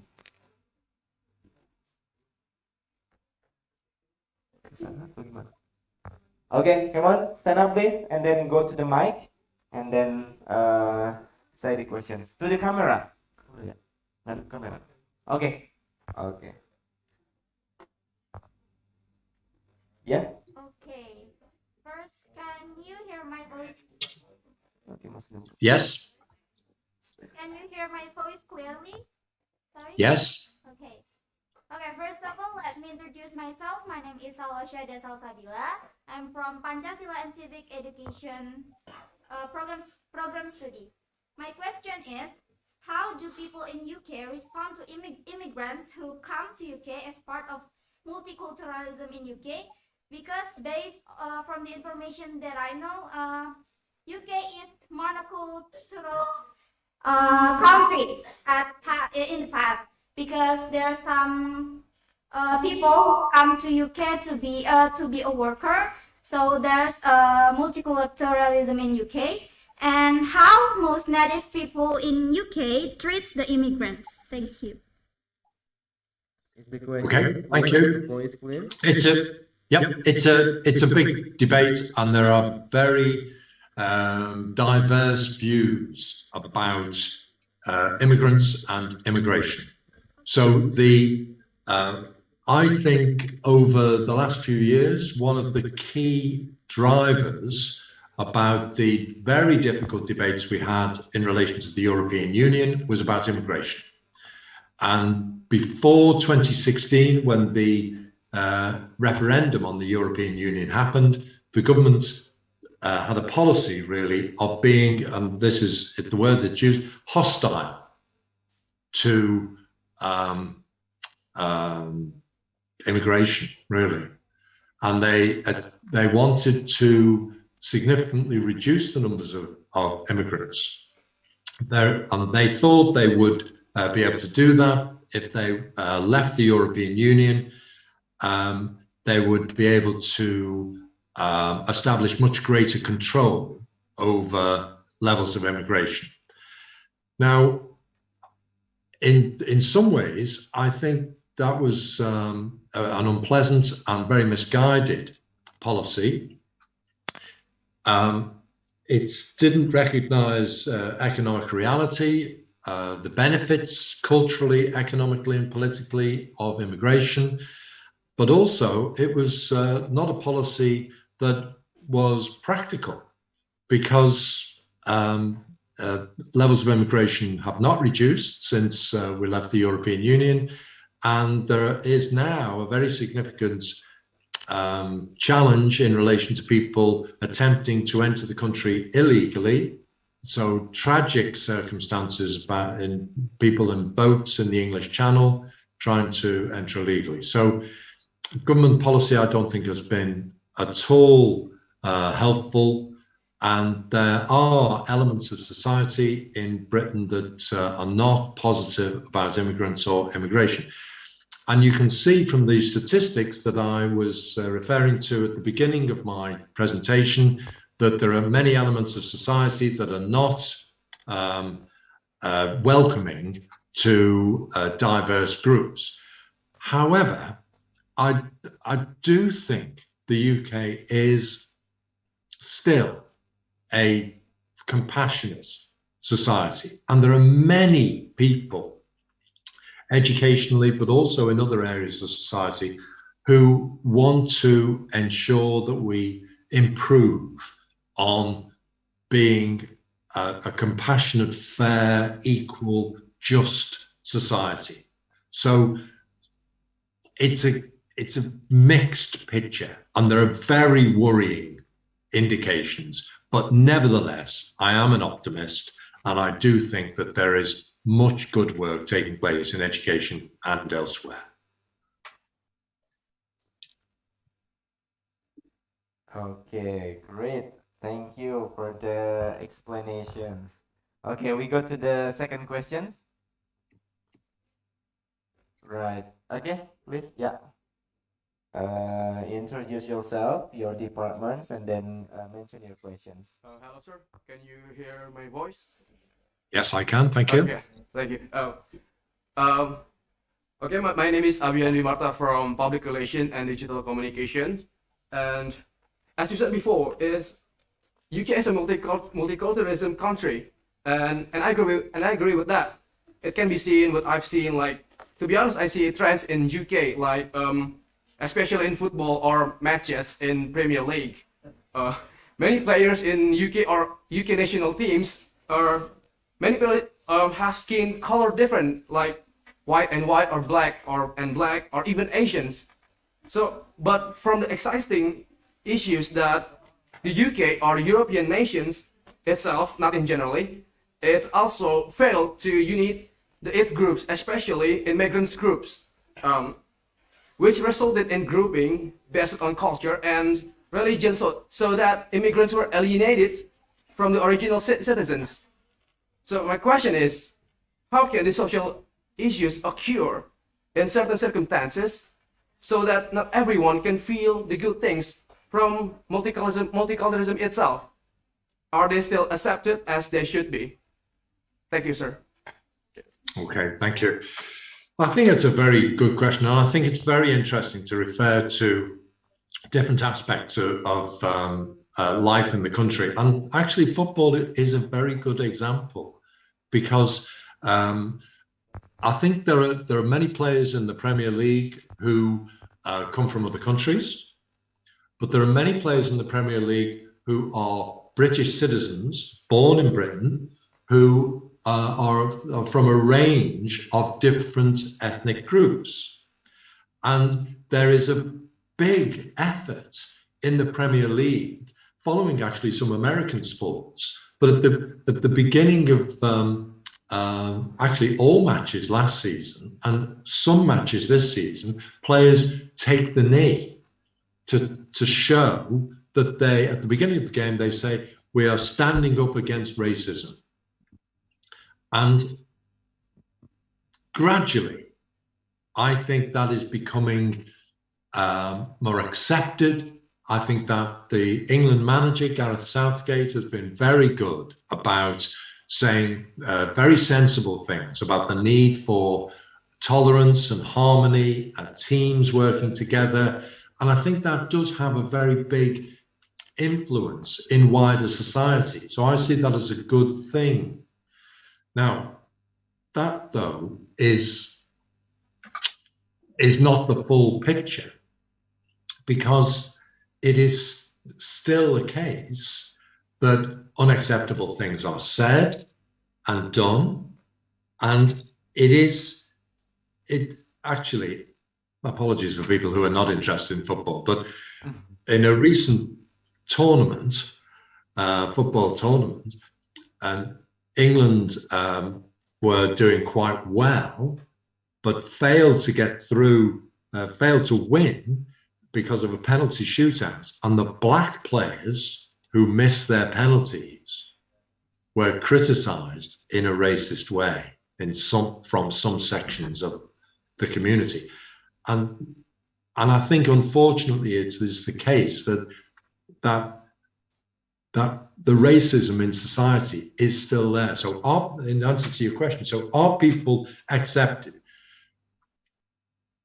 Significant efforts are being made so that acceptance is real. And there are huge benefits to that acceptance, to include footballers, but also in wider society, people who have got contributions to make. There are huge benefits from that. But do I think that there is full acceptance? I don't think so yet. And I think that when things go wrong, to use the football example, when a penalty is missed at a crucial stage, if a black player has missed it, they will get a certain sort of criticism that would not be given to a white player. And that is racist. So that is unacceptable. And I think we have a long way to go to achieve full acceptance. But I'd also like to say, in a separate debate, really, I think that I'm not making an argument for unconfined relativism. I do have a strong commitment to universal human rights. And so I think I see the benefits of consensus. And for that, racism absolutely has no place, and England has some way to go yet before achieving that. Thank you. Okay, great. Thank you very much for the explanations. Okay, again, give applause for Professor Ian Davies.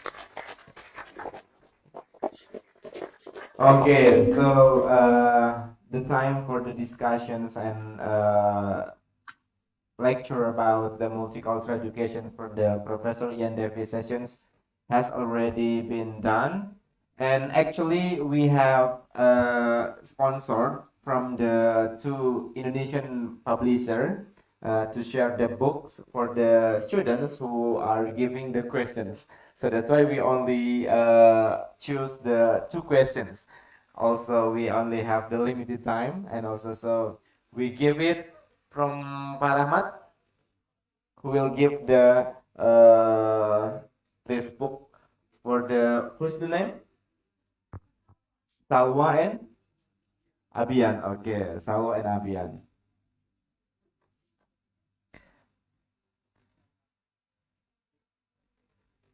Also, I will show about the certificate. Yeah. So book first or yeah. So we'll give the books for the two participants. Yeah. Okay. Please come in. Okay. So the book is about.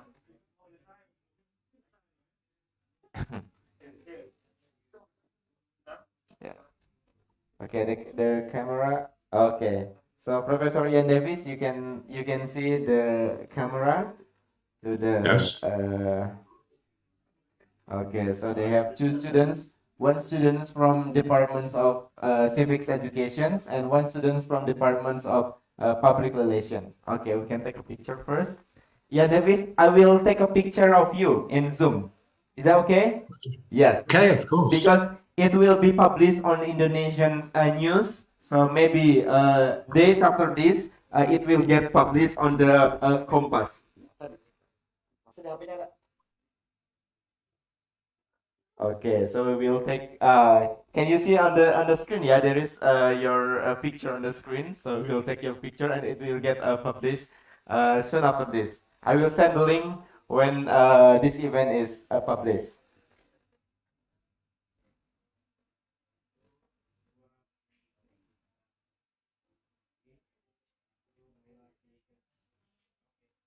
Thank you. Okay. Okay, thank you. Okay. And after this, I will show you the certificate of appreciation for Thank you. Professor Ian Davis. I will share the screen. And here's the certificate. I will send the certificate to your email also. This an evidence of proof that you have been participated as the invited speaker in this Eurasia International course. Thank you, Professor Ian Davis. Thank you very much to everyone who's been involved. I know how much work these things involve, and I'm very grateful and honoured to have taken part. To the university, to everyone who has been in the audience, and Aseb, again, a pleasure to see you again. It is great to see you. Thank you. Okay, thank you. Okay, so for is there anyone? For Professor Ian Davis, is it enough? Okay, so Professor Ian Davis, that's enough for your sessions. Thank you very much. Hope to see you again next year in the UK in York. Okay. Very good. Okay. Okay. Yeah, I look forward to it. Okay. Right, so Thank you. Bye bye. Bye bye.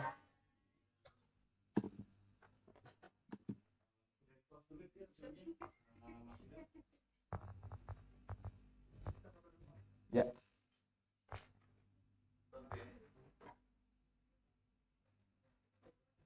Di belum. Enggak ditutup aja. Hah?